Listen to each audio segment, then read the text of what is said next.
नमस्कार, क्या हाल चाल है प्यारे बच्चों। तो आज से हम अपना क्रैश कोर्स केमिस्ट्री 180 बाय 180 शुरू करने वाले हैं। और जैसा मैंने आपको बताया, हम लोग स्टार्ट करेंगे ऑर्गेनिक से।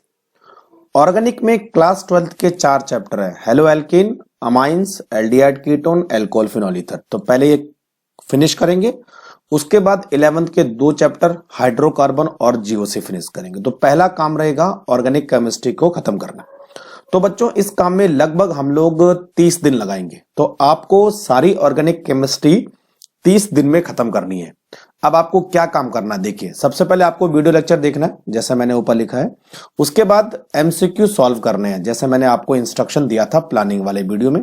डीपीपी सॉल्व करनी है, डाउनलोड भी कर सकते हैं, ऑनलाइन भी कर सकते हैं। उसके बाद प्रीवियस ईयर क्वेश्चन जरूर लगाने हैं, और लास्ट में आपको ऑनलाइन टेस्ट सीरीज देनी है, ताकि आपको ये पता चल सके कि मैंने कितना पढ़ा है, कहां मुझसे गलतियां हो रही है, कितना और रिवीजन की जरूरत है, ये सब चीजें। तो चलिए शुरू करते हैं। Halo alkane and hello Erin, 3 चीजों पे हमारा कंसंट्रेशन रहेगा। कंसेप्ट क्या है, उस कंसेप्ट से जुड़ा हुआ क्वेश्चन कैसे है, और अगर कोई एक्सेप्शन है तो उसके बारे में डिस्कस करेंगे। तो बच्चों, पूरा की पूरा पीडीएफ मैंने एनसीईआरटी से ही बनाया है, लेकिन इस पीडीएफ में सारी इंपॉर्टेंट चीजें यानी निचोड़ आए। एनसीईआरटी का जो पीडीएफ है वो लगभग 40 पेज का है, ये 15 से 16 पेज में खत्म हो जाएगा। तो अगर इतना आप परफेक्ट पढ़ लोगे तो मजा आ जाएगा। 180 बाय 180 आने से कोई नहीं रोक सकता है, लेकिन प्लानिंग के तहत काम करना है, टाइमली काम करना है। आज का काम कल पे नहीं छोड़ना है। तो चलिए, पहले लेक्चर में थोड़ा बहुत मैंने आपको इंस्ट्रक्शन दे दिया है कि क्या करना है, तो हम शुरू करते हैं। तो चलिए बच्चों, शुरू करते हैं। सबसे पहले हम लोग डिस्कस करेंगे types of halogen containing compound. कितने टाइप के हैलोजन कंटेनिंग कंपाउंड होते हैं? तो एक तो प्राइमरी होता है, दूसरा सेकेंडरी होता है, और तीसरा टर्सरी होता है। यहां पर आपको यह देखना है कि हैलोजन किस टाइप के कार्बन से जुड़ा है। तो यहां पर टर्सरी कार्बन से जुड़ा है, यहां पर सेकेंडरी कार्बन से जुड़ा है, यहां पर प्राइमरी कार्बन से जुड़ा है। इसीलिए प्राइमरी, सेकेंडरी, टर्सरी कंपाउंड है, और सारे के सारे sp3 कार्बन से कनेक्ट है। अब बात करते हैं एलाइलिक। तो बच्चों, डबल बॉन्ड के बाद जो सिंगल बॉन्ड कार्बन है उससे अगर हैलोजन कनेक्ट होगा तो उसको हम एलाइलिक बोलेंगे। यहां पर देखो, डबल बॉन्ड के बाद सिंगल बॉन्ड और हैलोजन, तो ये भी sp3 कार्बन से कनेक्ट होते हैं। उसके बाद नीचे आ जाओ, बेंजाइलिक। बेंजाइलिक में एक बेंजीन रिंग होती है और उसके बाद जस्ट एक कार्बन होता है। तो बेंजीन रिंग के बाद जो कार्बन आएगा उस पर अगर हैलोजन अटैच्ड होगा तो वो कहलाएगा बेंजाइलिक। तो ये बेंजाइलिक प्राइमरी, सेकेंडरी और टर्सरी भी हो सकता है। जैसे यहां पर कौन सा है टर्सरी, यहां पर कौन सा है प्राइमरी। क्लियर? अब ये भी sp3 हाइब्रिडाइज कार्बन है। क्लियर? बात करते हैं विनाइलिक। तो बच्चों, विनाइलिक में जो हैलोजन है वो डायरेक्ट डबल बॉन्ड से कनेक्ट होता है, यानी यहां पर आपको हैलोजन का अटैचमेंट sp2 हाइब्रिडाइज कार्बन से मिलेगा। तो ये भी विनाइलिक, ये भी विनाइलिक। एराइलिक की बात करें तो एराइलिक में हैलोजन का अटैचमेंट डायरेक्ट बेंजीन रिंग से होता है। क्लियर? यहां पर भी आपको sp2 हाइब्रिडाइज कार्बन से हैलोजन का अटैचमेंट मिलता है। फिर 2 और तरह के कंपाउंड है, एक का नाम है जेमिनल और दूसरे का नाम है विसिनल। अंतर क्या है? देखो, जेमिनल में जो हैलोजन होता है वो एक ही कार्बन से अटैच्ड होते हैं, 2 हैलोजन। क्लियर करो इसको। जेमिनल और विसिनल जो है एक तरह के डाई हैलाइड्स हैं। कौन से बच्चों? डाई हैलाइड, है ना। तो जेमिनल की बात करें तो दोनों हैलोजन एक ही कार्बन से कनेक्ट हैं, और अगर हम विसिनल की बात करें तो दोनों हैलोजन एडजेसेंट कार्बन पर है, मतलब 1 2 या 2 3 या 3। समझ में आ रहा है? अच्छा, इनके कॉमन नेम भी कई बार आते हैं। देखो, अगर मैं जेमिनल की बात करूं तो इसका कॉमन नेम है इथाइलिडीन क्लोराइड। 2 क्लोराइड है लेकिन लिखा एक ही है। और विसिनल की बात करें तो इसका नाम है इथाइलिन डाइक्लोराइड। क्लियर? और आईपीसी नाम आपको बनाने आते होंगे, ये आपको ध्यान में रखना है। तो ये एक पोर्शन हमारा कंप्लीट हो गया। अब बात करते हैं एप्लीकेशन। एप्लीकेशन में आपको इंपॉर्टेंट चीजें याद रखनी है। जैसे जो हैलोजन कंटेनिंग कंपाउंड है वो नॉन पोलर होते हैं और एज ए सॉल्वेंट की तरह काम करते हैं।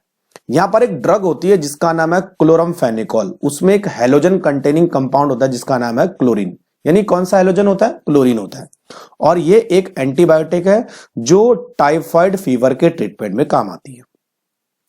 इसी तरह से एक हार्मोन है थायरॉक्सिन, जिसमें आयोडीन होता है। क्या होता है? आयोडीन होता है, और जो गॉइटर के ट्रीटमेंट में काम आती है। इसी तरह कुछ सिंथेटिक हैलोजन कंपाउंड है, जैसे क्लोरोक्विन। एक ड्रग है क्लोरोक्विन, इसमें भी क्लोरीन होता है, जो मलेरिया के ट्रीटमेंट में काम आती है। और एक ड्रग है हेलोथेन, ये एक एनेस्थेटिक एजेंट है, सर्जरी में काम आता है। और कुछ ऐसे फ्लोरिनेटेड कंपाउंड होते हैं जो ब्लड सब्स्टिट्यूएंट्स काम करते हैं सर्जरी के टाइम पर। क्लियर? तो याद रखना बच्चों, chloramphenicol antibiotic typhoid fever, thyroxine iodine containing goitre, chloroquine treatment of malaria, halothane in anaesthetic agent during surgery, और फ्लोरिनेटेड कंपाउंड ब्लड सब्स्टिट्यूएंट। चलो अब आगे आ जाओ, मेथड्स ऑफ प्रिपरेशन। कई सारे मेथड है, जिसमें पहला मेथड है फ्रॉम एल्कोहल। तो बच्चों देखो, अगर हम एल्कोहल के OH को कुछ हैलोजन कंटेनिंग कंपाउंड से रिप्लेस कर दें, वो हैलोजन कंटेनिंग कंपाउंड कौन सा? जैसे HCl और ZnCl2। देखो NaBr के साथ H2SO4, phosphorus trihalide, phosphorus pentahalide, phosphorus plus halogen P plus X2, ठीक है। और एक दूसरा है, इसका नाम है थायोनिल क्लोराइड। तो जहां जहां आपको हैलोजन दिख रहा है, इस तरह के कंपाउंड हम लेंगे और इसका OH रिप्लेस हो जाएगा और एक हैलोजन कंटेनिंग कंपाउंड आपको डायरेक्ट मिल जाएगा। तो जिस टाइप का हैलोजन होगा, उसी तरह का हैलोजन कंटेनिंग कंपाउंड आपको मिलेगा। क्लियर? तो ये एल्कोहल से हैलोजन कंटेनिंग कंपाउंड बनाने का मेथड है। तो फर्स्ट पॉइंट में तो यही सारा का सारा लिखा है, ठीक है। अब यहां पर बच्चों एक और इंपॉर्टेंट चीज आती है कि इनमें से सबसे बेस्ट मेथड कौन सा है। तो यहां पे सबसे बेस्ट मेथड है ये थायोनिल क्लोराइड वाला, और ये लाइन यही रिप्रेजेंट करती है। Thionyl chloride is the preferred because the other two product are escapable gas. यानी यहां पर जो बाय प्रोडक्ट बनते हैं वो एज ए गैस की फॉर्म में आते हैं, और गैस निकल जाती है तो हमारा जो कंपाउंड है वो ज्यादा प्योर हो जाता है। ठीक, अच्छा अब देखिए, यहां पर एक लाइन है, जो प्राइमरी और सेकेंडरी अल्कोहल है, अगर वो HX यानी जैसे HCl के साथ रिएक्शन करते हैं तो वहां पर आपको कैटलिस्ट की जरूरत पड़ती है। लेकिन अगर यहां पर कोई टर्सरी अल्कोहल है, जैसे इस तरह का अल्कोहल है, या नीचे लिखेंगे इस तरह का कोई अल्कोहल है, तो बच्चों यहां पर केवल HCl से ही हैलोजन कंटेनिंग कंपाउंड बन जाएगा, आपको ZnCl2 की रिक्वायरमेंट नहीं होगी। इस पर भी कई बार क्वेश्चन आता है। तो प्राइमरी और सेकेंडरी अल्कोहल में ZnCl2 एज ए कैटलिस्ट काम करता है, लेकिन टर्सरी में इसकी जरूरत है कि जो टर्सरी अल्कोहल है वो रूम टेम्परेचर पर ही HCl के साथ हैलोजन कंटेनिंग कंपाउंड बना देता है, रूम टेम्परेचर पे, जबकि प्राइमरी और सेकेंडरी के लिए टेम्परेचर बढ़ाना पड़ता है। क्लियर? अगर आपको एल्काइल ब्रोमाइड चाहिए तो HBr के साथ कितना परसेंट HBr? 48% HBr के साथ आप अल्कोहल को ट्रीट करोगे। अच्छा, अगर हमें एल्काइल आयोडाइड बनाने हैं तो हमें सोडियम और पोटेशियम आयोडाइड लेना पड़ेगा, किसके साथ? Phosphoric acid. ये देखिए, ये यहां पर NaBr है, तो NaBr के साथ RBr बन रहा है। अगर हम यहां पर NaI लेंगे तो यहां पर क्या बनेगा? Ri बनेगा। यानी उसी तरह का हैलोजन बनेगा जिस तरह का हैलोजन कंटेनिंग कंपाउंड। अब ये पॉइंट काफी इंपॉर्टेंट है। देखो, जो रिएक्टिविटी ऑफ एल्कोहल है हैलोजन कंटेनिंग कंपाउंड बनाने के लिए, वो ये वाली है, tertiary, secondary and primary. Clear? यानी जितनी ज्यादा ब्रांचिंग होगी एल्कोहल, उतना जल्दी एल्किल हैलाइड में कन्वर्ट होगा। अब अगर मैं आपको पूछूं कि एक तरफ मेरे पास है आइसोप्रोपाइल अल्कोहल और एक तरफ हमारे पास है नॉर्मल अल्कोहल, यानी नॉर्मल प्रोपाइल अल्कोहल, तो कौन जल्दी रिएक्शन करेगा? ये वाला करेगा, क्योंकि ये सेकेंडरी है। ठीक है, तो जितना ज्यादा अल्कोहल में ब्रांचिंग होती जाएंगी, रेट ऑफ रिएक्टिविटी उतनी ज्यादा होगी। क्लियर? ये ध्यान में रखना।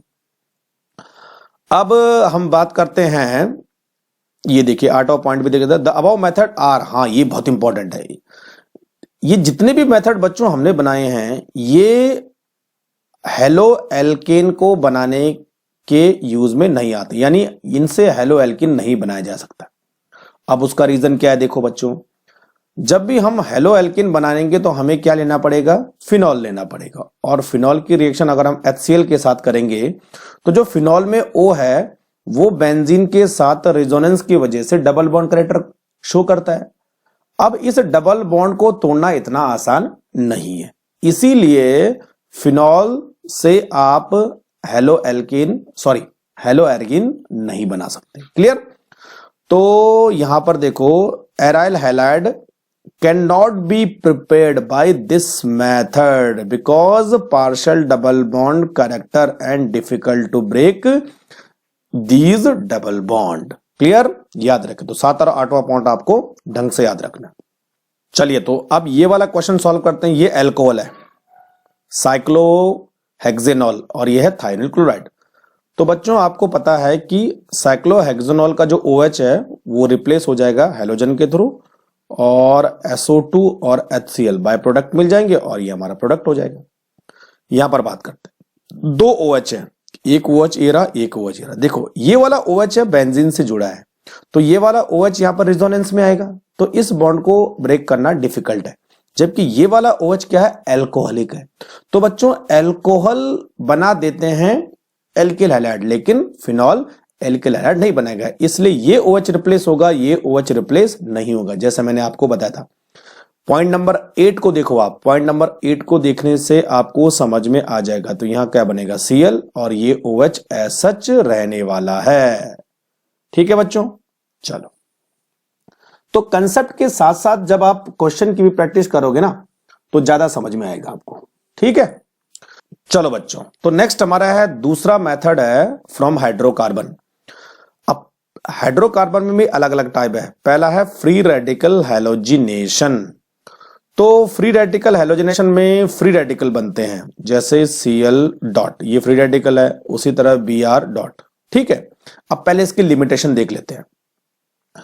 जो फ्री रेडिकल क्लोरीनेशन या ब्रोमिनेशन होता है तो बच्चों उसमें जो है मिक्स्ड प्रोडक्ट बनते हैं, यानी मिक्सचर बनता है, complex mixture of isomeric mono and poly halo alkane will produce. यानी एक प्रोडक्ट नहीं बनेगा, कई सारे प्रोडक्ट बनेंगे, जिसमें मोनो हैलाइड भी हो सकते हैं और पॉली हैलाइड भी हो सकते हैं। अब इनका जो बॉइलिंग पॉइंट होता है वो काफी सिमिलर होता है, इसीलिए इनको सेपरेट करना मुश्किल होता है। ये इसका लिमिटेशन है। एग्जाम्पल दिया है, देखो यहां पर है ब्यूटेन, और आपने इसको Cl2 के साथ रिएक्शन कराया तो एक तो बना नॉर्मल ब्यूटेन और क्लोरीन बना 1 ब्यूटाइल क्लोराइड, और एक बना 2 ब्यूटाइल क्लोराइड। तो दोनों का बॉइलिंग पॉइंट सिमिलर है, इसीलिए इन दोनों को सेपरेट करना मुश्किल होता है। तो ये इसकी लिमिटेशन है, याद रखिए। अच्छा, यहां पर एक क्वेश्चन भी करवाता हूं आपसे, है ना। देखो, identify the all possible monochloro structure isomer expected to be formed on the free radical monochlorination of this compound। अब यहां पर एक चीज मैं आपको बताता हूं, क्वेश्चन आता है how many monochloro derivative are produce from particular hydrocarbon. तो बच्चों जो मोनोक्लोरिनेशन का कंसेप्ट है वो इस बात पे डिपेंड करता है कि उस हाइड्रोकार्बन में कितने टाइप्स ऑफ हाइड्रोजन है। टाइप्स ऑफ हाइड्रोजन है, नॉट नंबर ऑफ हाइड्रोजन। तो जितने टाइप के हाइड्रोजन उसके पास होंगे उतने ही मोनोक्लोरो डेरिवेटिव बनेंगे। क्लियर? तो आपको क्या ढूंढना है, टाइप्स ऑफ हाइड्रोजन। अब बच्चों इस कंपाउंड में हम देखते हैं कितने टाइप के हाइड्रोजन है। देखो, तो पहले इसको सिंप्लीफाई करते हैं। CH3, बीच में है CH, नीचे CH3, CH2 एंड CH3। ठीक। अब देखो ये दोनों हाइड्रोजन एक ही टाइप के हैं, तो इसको मैं A लिख रहा हूं और इसको भी मैं A लिख रहा हूं। ये हाइड्रोजन अलग टाइप का ये B है, और ये हाइड्रोजन अलग टाइप का ये C है, और ये हाइड्रोजन अलग टाइप का D है। तो टोटल इसमें 4 टाइप के हाइड्रोजन है। तो टोटल इसके कितने प्रोडक्ट बनेंगे, 4 बनेंगे। अब देखो 4 कौन कौन से बनेंगे। एक तो बनेगा ये वाला Cl, पहले यहां लगाओ, ठीक है। दूसरा बनेगा ये वाला, ठीक है। तीसरा बनेगा ये वाला, और इसको कार्बन लगाओ। और चौथा बनेगा बच्चों ये वाला है ना। तो आपको ध्यान रखना है जितने टाइप के हाइड्रोजन होंगे उतने ही मोनोक्लोरो डेरिवेटिव बनाएंगे और वो एक एक करके रिप्लेस होते जाएंगे। ठीक, क्लियर हो गया। अब आगे आ जाओ, तीसरा मेथड है यानी हाइड्रोकार्बन में दूसरा मेथड है बाई इलेक्ट्रोफिलिक सब्स्टिट्यूशन मेथड यानी ESR। तो बच्चों ESR से हम एराइल क्लोराइड या एराइल ब्रोमाइड बना सकते हैं। क्लियर। तो यहां पर हमारे पास कोई हाइड्रोजन है,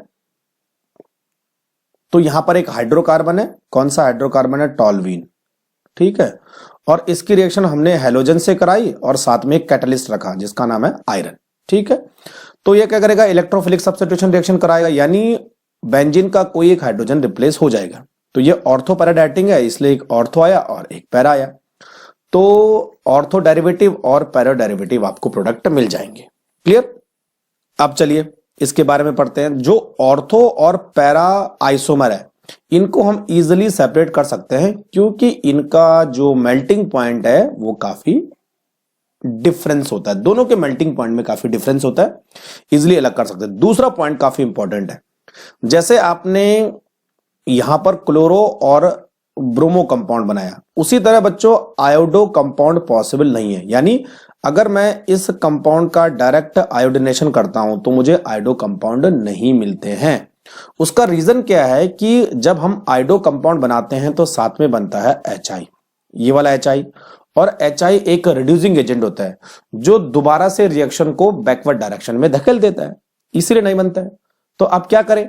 तो जब भी हम आयोडिनेशन करेंगे हमें कुछ ऑक्सीडाइजिंग एजेंट की जरूरत पड़ेगी। कौन से ऑक्सीडाइजिंग एजेंट है? HNO3 और HiO4, आयोडिक एसिड और नाइट्रिक एसिड, इनकी प्रेजेंस में करना पड़ेगा। और तीसरी चीज, फ्लोरो कंपाउंड इस मेथड से कभी नहीं बन सकते हैं। क्लियर। तो कंक्लूजन क्या है?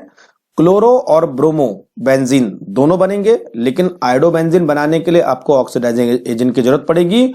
फ्लोरो बेंजीन इस मेथड से नहीं बनाया जा सकता है, या फ्लोरीन को डायरेक्ट आप बेंजीन पे नहीं लगा सकते। चलो अब नेक्स्ट हमारे पास है फ्रॉम एल्कीन। ये भी हाइड्रोकार्बन है। एल्कीन में क्या डबल बॉन्ड होता है, तो डबल बॉन्ड के साथ हम पहले HX लगाएंगे। तो बच्चों HX मतलब हाइड्रोजन हैलाइड। तो यहां पर एडिशन रिएक्शन होगी। कौन सी रिएक्शन होगी? एडिशन रिएक्शन होगी। एक तरफ H लग जाएगा, एक तरफ हेलोजन लग जाएगा। ठीक है, तो जैसे ये हमारे पास प्रोपीन है, अब इसमें आप HI का एडिशन करते हो तो एक तरफ आपको लगाना है हेलोजन, दूसरी तरफ लगाना है हाइड्रोजन। लेकिन बच्चों ये अनसिमेट्रिकल एल्कीन है। सिमेट्रिकल एल्कीन में तो कोई फर्क नहीं पड़ता, आप किधर भी H लगाओ किधर भी I लगाओ कोई फर्क नहीं पड़ता। लेकिन अनसिमेट्रिकल एल्कीन में I हमेशा उस कार्बन पर जाएगा जो मोस्ट स्टेबल कार्बोकैटायन बनाएगा या जो मिडिल में होगा, तो I हमेशा यहां लगेगा। ठीक है, और ये होता है बच्चों मार्कोनिकॉफ के अकॉर्डिंग। मार्कोनिकॉफ एक रूल होता है, मार्कोनिकॉफ का एक रूल होता है जिसके अकॉर्डिंग ये काम करता है। तो हमेशा बीच वाले कार्बन पर जब आप हेलोजन को लगाओगे वो मेजर प्रोडक्ट होगा, यानी उसकी कॉन्सेंट्रेशन ज्यादा होगी, और अगर किनारे वाले पे लगेगा तो उसकी कॉन्सेंट्रेशन कम होगी, उसको माइनर प्रोडक्ट बोलेंगे। क्लियर। अब बात करते हैं एडिशन ऑफ हेलोजन। तो डबल बॉन्ड पर जब हम हेलोजन का एडिशन करते हैं तो यहां पर 2 हेलोजन लग जाते हैं, एक इस कार्बन पर एक दूसरे डबल बॉन्ड वाले कार्बन पर। तो आपको इस तरह से विसिनल टाइप के कंपाउंड मिलेंगे। बताया था ना विसिनल मतलब दोनों हेलोजन एक दूसरे बगल वाले कार्बन पर लग जाएंगे। अब यहां पर एक बहुत इंपॉर्टेंट चीज आपको समझनी है। यहां पर ये जो रिएक्शन है ना, this is used for unsaturation detection, यानी ये अनसैचुरेशन के डिटेक्शन में भी काम आती है, डबल बॉन्ड है या नहीं है। तो बच्चों याद रखना Br2 और CCl4, जो Br2 और CCl4 होता है वो रेडिश ब्राउन कलर का होता है, क्योंकि ब्रोमीन क्या होती है? रेडिश ब्राउन कलर की होती है। और जब ये डबल बॉन्ड के साथ रिएक्शन करता है तो इस तरह का एक विसिनल कंपाउंड बनाता है जो होता है कलरलेस। तो अगर इसका कलर उड़ जाता है इसका मतलब वो डबल बॉन्ड और ट्रिपल बॉन्ड था, अगर कलर नहीं उड़ता है तो वो सिंगल बॉन्ड था। क्लियर। तो याद रखिए bromine and carbon tetra chloride का मिक्सचर अनसैचुरेशन के डिटेक्शन में भी काम आता है। अब यहां पर कुछ क्वेश्चन मैंने आपके लिए रखे हैं तो आप उनको सॉल्व करो।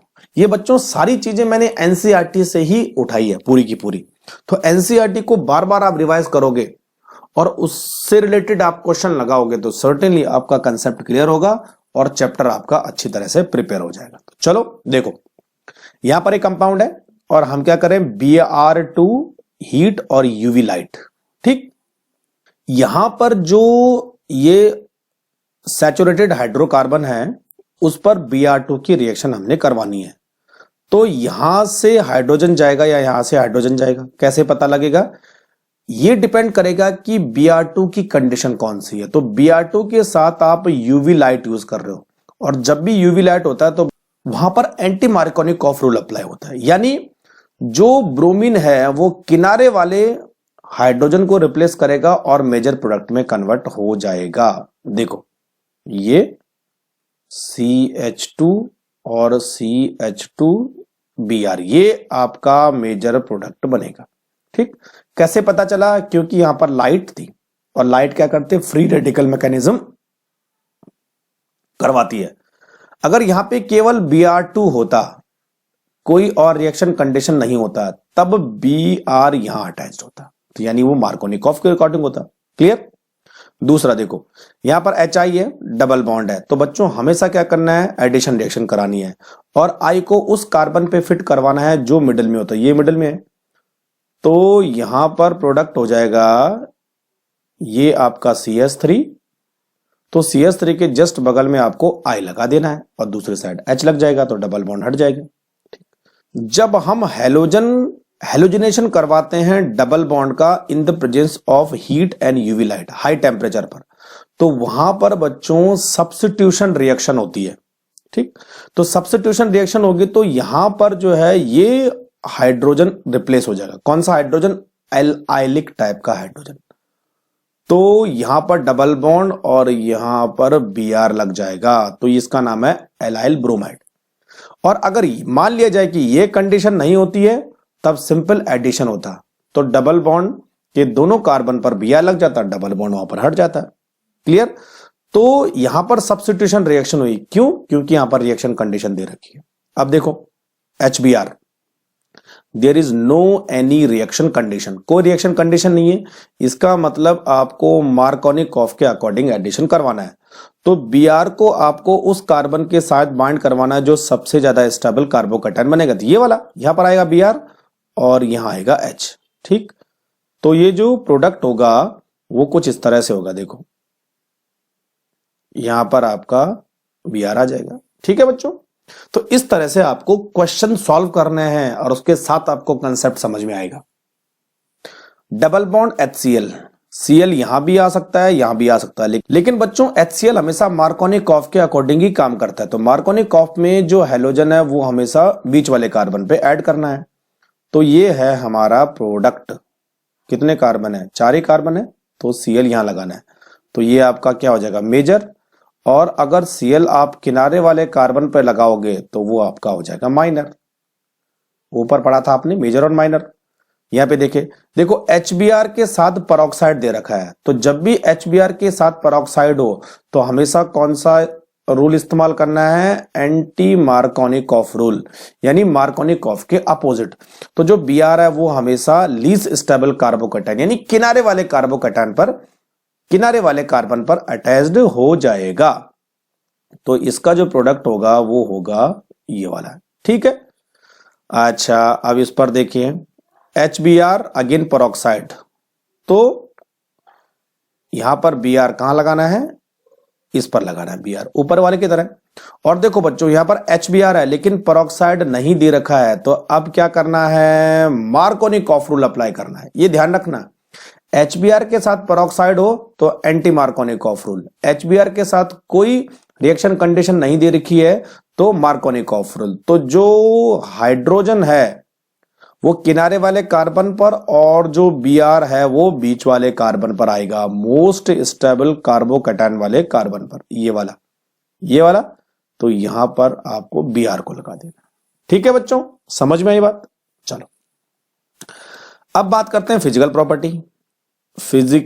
प्रॉपर्टी। देखिए वीडियो थोड़ा सा बड़ा हो सकता है, लेकिन 1-2 घंटे में अगर आपको पूरा चैप्टर कंसेप्ट के साथ समझ में आ गया तो इससे अच्छी बात कोई नहीं हो सकती है। तो पूरा की पूरा चैप्टर आप समझिए, वीडियो को देखने में टाइम लगाइए, कंसेप्ट को समझने में टाइम लगाइए, फिर आप क्वेश्चन सॉल्व करें तो वाकई आपको मजा आ जाएगा। फिजिकल प्रॉपर्टी की बात करते हैं।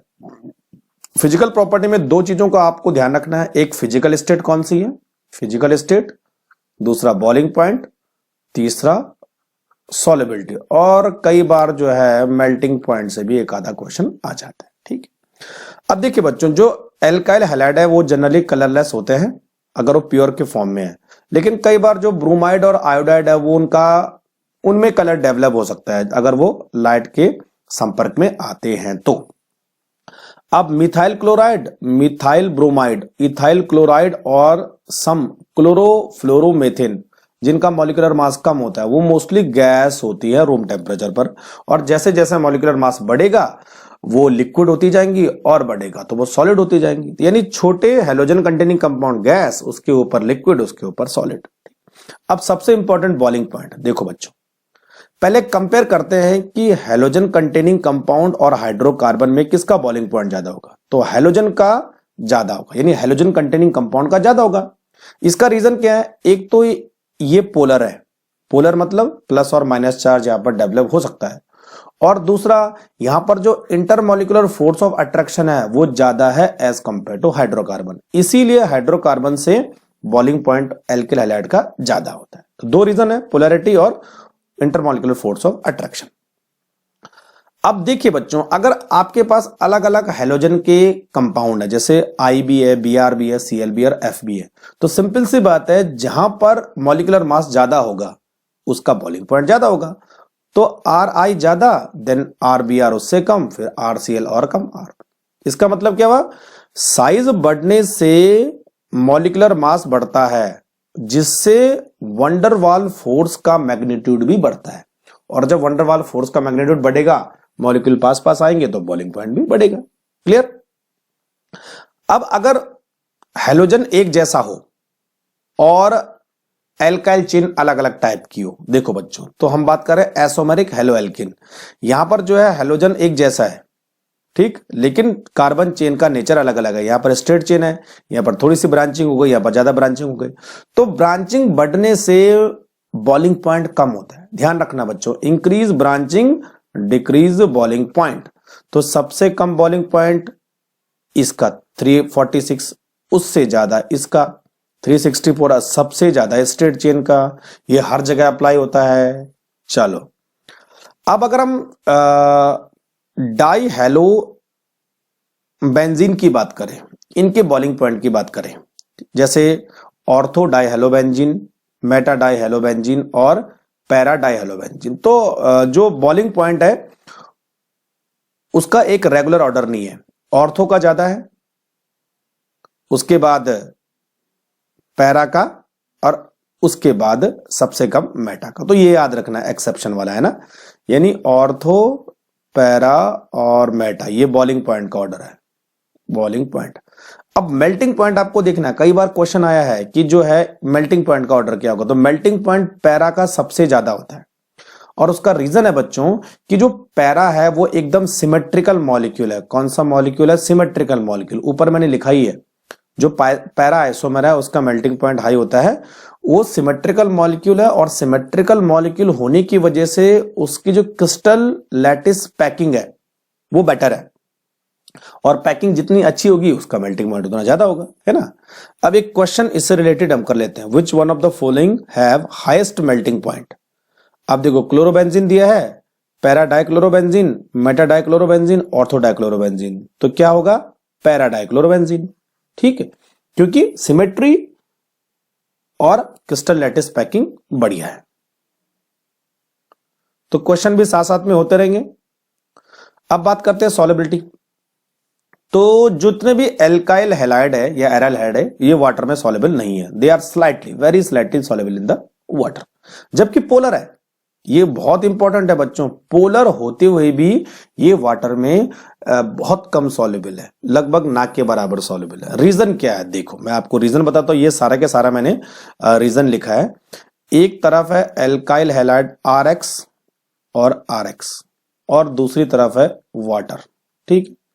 अब आपको पता है जो वाटर है उसके बीच कौन सी बॉन्डिंग है, ये वाली हाइड्रोजन बॉन्डिंग, और जो हमारा एल्किल हैलाइड है यहाँ पर डायपोल डायपोल इंटरेक्शन है। अब आपको एल्काइल हैलाइड को वाटर में सॉल्युबल करवाना है, ठीक, तो आपको ये तोड़ना पड़ेगा और यहां से ये तोड़ना पड़ेगा, ये तो टूट जाएगा। लेकिन बच्चों जो हाइड्रोजन बॉन्डिंग है ना वो नई बनने वाली बॉन्डिंग से ज्यादा स्ट्रांग है। तो कभी ऐसा नहीं होता है कि स्ट्रांग बॉन्ड टूट जाए और वीक बने, हमेशा वीक बॉन्ड टूटता है स्ट्रांग बनता है, तो रहेगा वही जो स्ट्रांग है। स्ट्रांग कौन सा है, वाटर है। तो वाटर के मॉलिक्यूल इतना जल्दी ब्रेक डाउन नहीं हो सकते क्योंकि वहां पर हाइड्रोजन बॉन्डिंग ज्यादा है, और जब वो नई बॉन्डिंग बनाएगा तो वो वीक होती है, तो वो पॉसिबल है नहीं। इसीलिए इसी वजह से ये वाटर में इनसॉल्युबल होते हैं। क्लियर, ये मैंने पूरा लिखा है, आप इसको आराम से पढ़ सकते हो। चलो अब इससे रिलेटेड कुछ क्वेश्चन हम सॉल्व करते हैं। 3 टाइप के क्वेश्चन मैं आपके लिए लाया हूं, ठीक है। देखो, arrange each set of compound in order of increasing boiling point. अब टेस्ट करते हैं कि आपने कितना पढ़ा है। अब पहला है ब्रोमोमेथिन, ब्रोमोफॉर्म, क्लोरोमेथिन और डाइब्रोमोमेथिन। सबसे पहले इनके आप स्ट्रक्चर बनाओ। ब्रोमोमेथिन यानी 2 कार्बन और ब्रोमीन। ब्रोमोफॉर्म जैसे आइडोफॉर्म होता ना, तो CHBr3 ये ब्रोमोफॉर्म होगा। क्लोरोमेथिन CCl, 1 कार्बन और 1 क्लोरीन। डाइब्रोमोमेथिन यानी CH2Br2। अब देखो बच्चों, सबसे पहले आपको देखना है कार्बन, तो इन दोनों में तो 1 कार्बन है, इन दोनों में 2 कार्बन है, ये देख लिया। अब कार्बन के अलावा सबसे इंपॉर्टेंट क्या है, आपको ये देखना है कि हैलोजन कौन सा है। तो जिसके पास बड़ा वाला हैलोजन होगा यानी I और Br, उसका बॉइलिंग पॉइंट ज्यादा होगा क्योंकि उसकी मॉलिक्यूलर मास ज्यादा है। तो बच्चों इस कंपाउंड के पास 3 ब्रोमीन है, तो इसका मॉलिक्यूलर मास सबसे ज्यादा, यानी इसका बॉइलिंग पॉइंट सबसे पहले, ठीक है, सबसे पहले ही आएगा, ठीक। फिर बाद में हम इंक्रीजिंग ऑर्डर देख लेंगे। अब उसके बाद इसके बाद 2 ब्रोमीन है, ठीक है, तो इसका आएगा, ये दूसरे नंबर पर इसका आएगा। इसके पास 1 ब्रोमीन है, तो उसके बाद इसका आएगा, और लास्ट में ये वाला है, इसके बाद इसका आएगा चौथा, ठीक।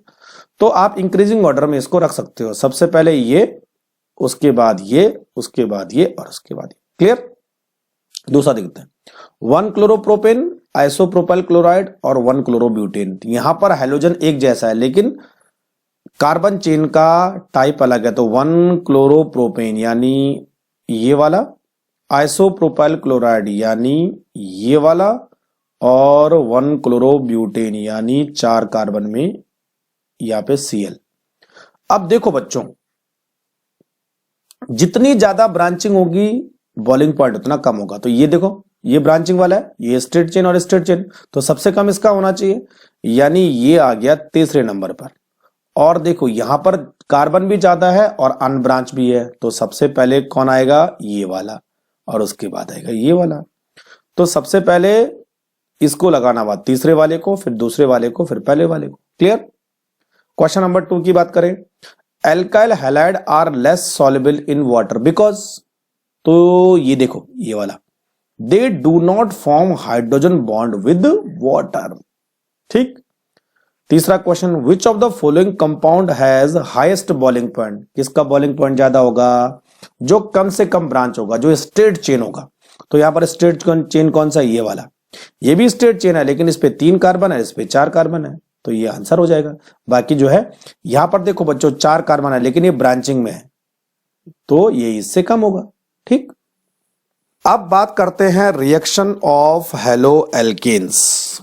कौन कौन सी रिएक्शन हेलो एल्केन करती है, ठीक। तो 3 टाइप की रिएक्शन होती है, nucleophilic substitution reaction, elimination reaction और रिएक्शन विद मेटल्स, ठीक। पहले बात करते हैं न्यूक्लियोफिलिक सब्स्टिट्यूशन रिएक्शन। ये जो रिएक्शन है इसमें न्यूक्लियोफाइल इनिशिएट करवाता है और सब्स्टिट्यूट करवाता है, तो इसीलिए इसको हम बोलेंगे न्यूक्लियोफिलिक सब्स्टिट्यूशन रिएक्शन। देखो ये वाला एक एल्किल हैलाइड है जिसको हमने नाम दिया सबस्ट्रेट। यहां पर कोई न्यूक्लियोफाइल है, इसका सिंबल होता है Nu-, तो ये क्या करेगा, इसको यहां से रिप्लेस कर देगा और खुद उसकी जगह में आ जाएगा। ये देखो आ गया, इसका ये हुआ प्रोडक्ट, और जो हैलोजन निकला है उसको हम बोलेंगे लीविंग ग्रुप। तो सबसे पहले आपको ये टर्मिनोलॉजी समझनी है कि न्यूक्लियोफाइल कौन है, सबस्ट्रेट कौन है, प्रोडक्ट कौन है और लिविंग ग्रुप कौन है, जो मैंने आपके सामने रख दिया है। ठीक, अब बच्चों जो न्यूक्लियोफाइल होते हैं ना, उनको कैसे हम आइडेंटिफाई करें। जैसे मान लिया जाए हमारे पास वाटर है, तो वाटर को हम डिग्रेड करते हैं तो एक माइनस वाला होता है और एक प्लस वाला आता है। तो जो माइनस वाला हिस्सा है इट इज कॉल्ड न्यूक्लियोफाइल। इसी तरह आप न्यूक्लियोफाइल को आइडेंटिफाई करोगे। ठीक, अब न्यूक्लियोफाइल दो तरह के हैं, एक तो सिंपल न्यूक्लियोफाइड है, लेकिन दूसरे न्यूक्लियोफाइड होते हैं दूसरे न्यूक्लियोफाइल होते हैं एम्बिडेंट न्यूक्लियोफाइल। ये आपको समझना है। अब दो ऐसे ग्रुप हैं जो एम्बिडेंट न्यूक्लियोफाइल कहलाते हैं, एक है साइनाइड और दूसरा है नाइट्राइल।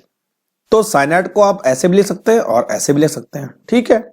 और दूसरा होता है ये वाला है, कौन सा वाला, कहां, नाइट्राइल, ठीक है, नाइट्राइल अभी नीचे आएगा। तो ये दो याद रखें, साइनाइड और नाइट्राइल। अब देखो बच्चों, यहां पर एक डायरेक्ट क्वेश्चन आता है कि जब हम किसी एल्किल हैलाइड का KCN के साथ रिएक्शन करते हैं तो प्रोडक्ट कुछ और बनता है, और AgN के साथ रिएक्शन करते हैं तो प्रोडक्ट कुछ और बनता है। देखो नीचे, जब RX KCN के साथ रिएक्शन करेगा तो साइनाइड बनेगा, और अगर AgCN के साथ रिएक्शन करेगा तो आइसोसाइनाइड बनता है। इसका रीजन क्या है? ठीक, अब देखो यहां पर रीजन फाइंड आउट करते हैं। तो जो AgCN है उसमें Ag और C वाला बॉन्ड जो है कोवलेंट है। कौन सा बॉन्ड है? कोवलेंट है। ठीक, तो जो हमारा जो सबस्ट्रेट है वो कौन सी साइड से अटैक करेगा? इस साइड से अटैक करेगा, क्योंकि यहां पर उसको फ्री साइट मिल रही है। तो हमारा कंपाउंड बनेगा RNC, यानी R किससे जुड़ा? N से जुड़ा। लेकिन अगर हम KCN की बात करें तो यहां पर जो K और C है वो आयनिक बॉन्ड है, दोनों के बीच में कोई बॉन्ड नहीं, आयनिक है। तो अब जो सबस्ट्रेट है उसके पास दो तरफ से जुड़ने का ऑप्शन है, एक कार्बन के साथ और एक नाइट्रोजन के साथ। लेकिन बच्चों कार्बन के साथ जुड़ने से स्टेबल बॉन्ड बनाता है, ठीक है, एज कंपेयर टू नाइट्रोजन के साथ। यहां पर लिखा देखो, since carbon carbon bond is more stable as compare to carbon nitrogen bond. तो जब कार्बन कार्बन बॉन्ड स्टेबल होगा तो प्रोडक्ट कौन सा बनेगा? RCN। क्लियर? तो ये इसका एक्सप्लेनेशन है। अब एक क्वेश्चन आपके लिए यहां पर है, देखो अगर ये एल्किल हैलाइड है और इसकी KCN के साथ रिएक्शन होगी तो KCN के साथ क्या बनेगा? CN। तो Br को हटा देना है और उसकी जगह क्या लगा देना है? CN। लेकिन बच्चों यहां पर अगर AgCN होता तो क्या बनता? Isocyanide, NC। देखो अब एक क्वेश्चन आपके लिए आ रहा है, देखो ethyl chloride on heating with silver cyanide AgCN form A compound X, the functional isomer of X। देखो थोड़ा सा घुमा दिया, आपको फंक्शनल आइसोमर ढूंढना है, न कि प्रोडक्ट। तो सबसे पहले X बनाओ, तो इथाइल क्लोराइड कौन सा है? CCCl, और इसकी रिएक्शन करी हमने AgCN के साथ तो हमें मिला CCNC। ठीक, ये हमारा X हुआ। और इसका जो फंक्शनल आइसोमर होता है वो होता है CN और आइसोसाइनाइड, दोनों एक दूसरे के फंक्शनल आइसोमर है। तो आंसर क्या हो जाएगा? CN, ये होगा।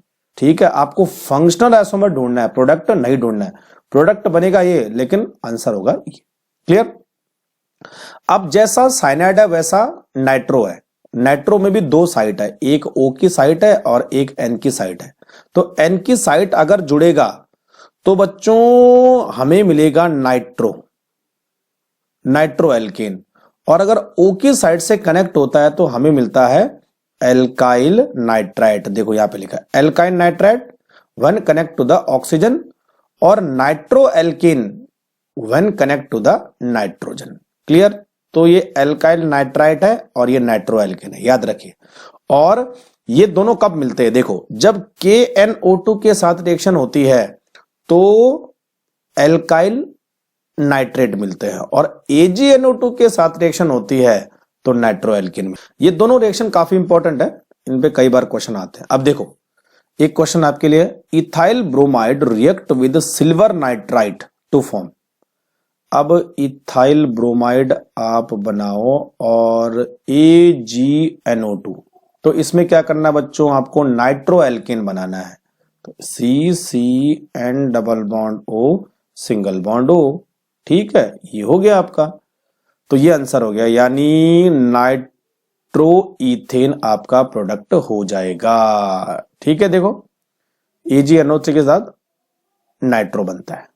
अब बात करते हैं तो सब्स्टिट्यूशन रिएक्शन है वो कितने टाइप की होती है। तो बच्चों दो टाइप की होती है, SN2 और SN1।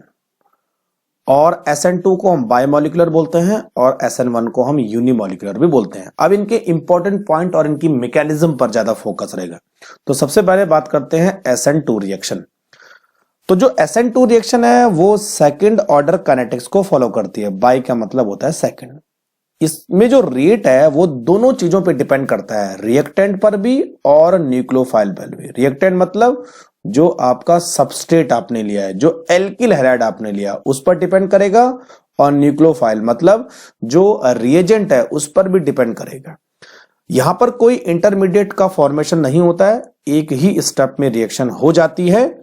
और ये चौथा पॉइंट समझना बहुत इंपॉर्टेंट है, ये मैं आगे आपको समझाऊंगा। अगर कोई ऑप्टिकली एक्टिव सबस्ट्रेट आता है तो वहां पर इन्वर्जन होगा, इसको आगे मैं एक्सप्लेन करूंगा। ठीक, ये रिएक्शन एक ही स्टेप में पूरी होती है और बीच में एक ट्रांजिशन स्टेट आती है।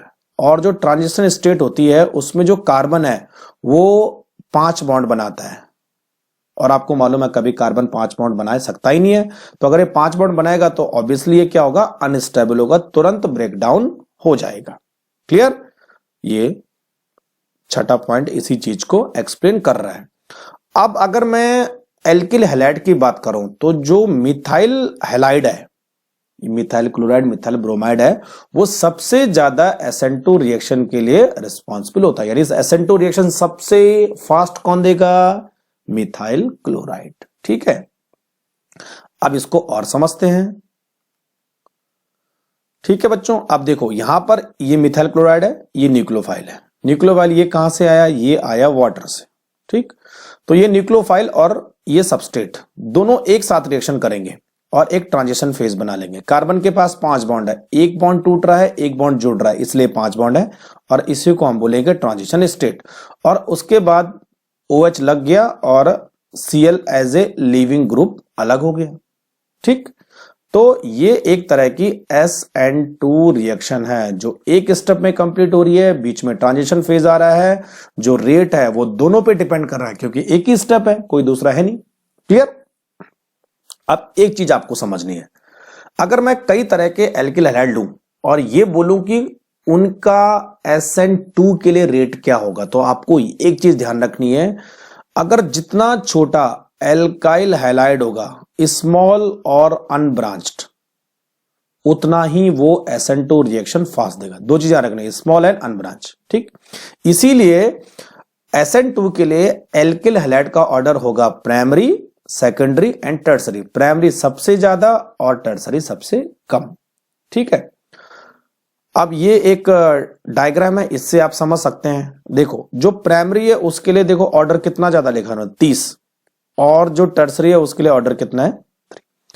आप ऐसा भी समझ सकते हैं जो टर्सरी एल्काइल हैलाइड है वो SN2 रिएक्शन नहीं देता है। ठीक, और जो प्राइमरी एल्काइल हैलाइड है वो SN2 रिएक्शन सबसे अच्छी तरह से देता है। हो गया SN2 का। अब बात करते हैं SN2 रिएक्शन। अब बात करते हैं SN1 रिएक्शन। अब देखिए बच्चों, जो SN1 रिएक्शन है वो 2 स्टेप में कंप्लीट होती है। पहले मैं आपको रिएक्शन करवा के दिखा देता हूं। यहां पर देखो एक टर्सरी ब्यूटाइल ब्रोमाइड है और ये न्यूक्लियोफाइल है, तो यहां पे OH लग गया और halogen as a leaving group अलग हो गया। तो ये प्रोडक्ट, ये न्यूक्लियोफाइल और ये सबस्ट्रेट। ठीक, सबस्ट्रेट कौन सा लिया है, टर्सरी। अब यहां पे जो इसकी मैकेनिज्म है ना, उसमें यह बताया गया है कि यहां पर 2 स्टेप है, स्टेप 1 और स्टेप 2। पहले स्टेप में क्या होता है कि Br निकलता है और हमारा सबस्ट्रेट एक कार्बोकैटायन में कन्वर्ट हो जाता है। उसके बाद जो कार्बोकैटायन है उस पर न्यूक्लियोफाइल अटैक करता है और उसको प्रोडक्ट में कन्वर्ट कर देता है। 2 स्टेप है, पहला स्टेप स्लो होता है, दूसरा स्टेप फास्ट होता है। तो जो स्लो होता है वही इस रिएक्शन का रेट लिमिटिंग स्टेप होता है। यानी जो रेट होगा वो इस पर डिपेंड करेगा, किस पर, कॉन्सेंट्रेशन ऑफ सबस्ट्रेट, ना कि कॉन्सेंट्रेशन ऑफ न्यूक्लियोफाइल। इस चीज को समझना है। तो अब इसके सारे पॉइंट डिस्कस करते हैं। जो SN1 रिएक्शन है वो हमेशा पोलर प्रोटिक सॉल्वेंट में होती है। पोलर प्रोटिक सॉल्वेंट मतलब जैसे वाटर, अल्कोहल, एसिटिक एसिड, ठीक, जिसमें हाइड्रोजन ऑक्सीजन से कनेक्ट होगा डायरेक्टली, उनको हम बोलते हैं पोलर प्रोटिक सॉल्वेंट, ठीक। और जो SN2 रिएक्शन है वो पोलर ए प्रोटिक सॉल्वेंट के लिए होती है। वैसे एनसीईआरटी में मेंशन नहीं है, लेकिन आप एक्स्ट्रा नॉलेज ले सकते हो। ये फर्स्ट ऑर्डर काइनेटिक्स है। यहां पर जो रेट है वो केवल एक ही चीज पे डिपेंड करता है, only the concentration of substrate. ध्यान रखना है ना, ये न्यूक्लियोफाइल की कंसंट्रेशन पे डिपेंड नहीं करता है। और जो हमारा सबस्ट्रेट हमने लिया वो कौन सा था, टर्सरी ब्यूटाइल ब्रोमाइड।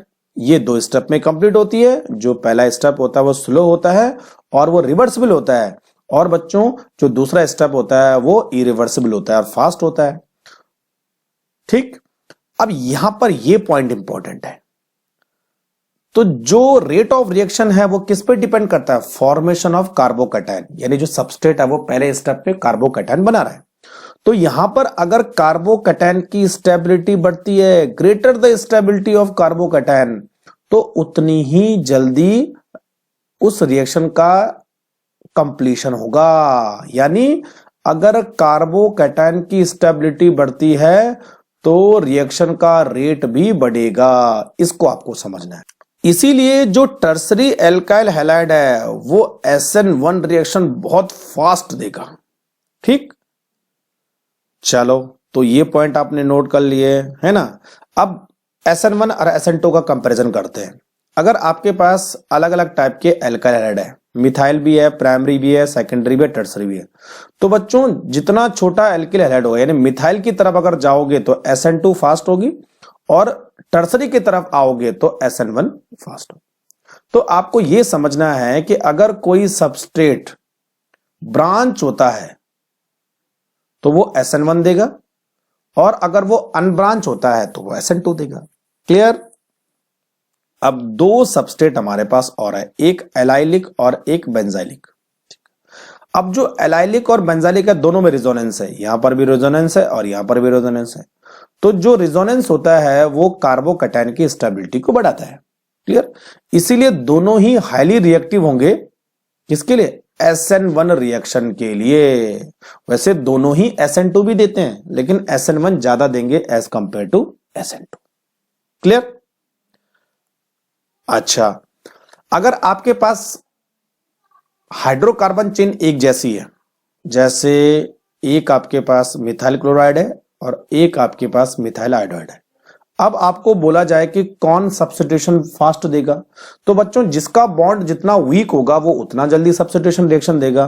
तो हैलोजन का साइज बढ़ेगा तो उसका बॉन्ड वीक होगा तो वो जल्दी सब्स्टिट्यूशन रिएक्शन देगा। तो ऑर्डर क्या होना चाहिए, RI ज्यादा, RBr कम, फिर Cl कम और RF ना के बराबर, सबसे कम। ठीक है, तो ये ऑर्डर आपको याद रखना है अगर हाइड्रोकार्बन चेन एक जैसी होती है तो। हैलोजन अलग अलग होता है। आप इससे रिलेटेड क्वेश्चन करते हैं, देखो क्वेश्चन करना काफी इंपॉर्टेंट है। तो यहां पे पूछा है कौन सा SN2 फास्ट देगा। SN2 क्या देखना है, अनब्रांच और स्मॉल सबस्ट्रेट। यहां पे देखो ये सेकेंडरी है और ये प्राइमरी है, तो कौन देगा, ये वाला देगा, तो ये SN2 फास्ट देगा।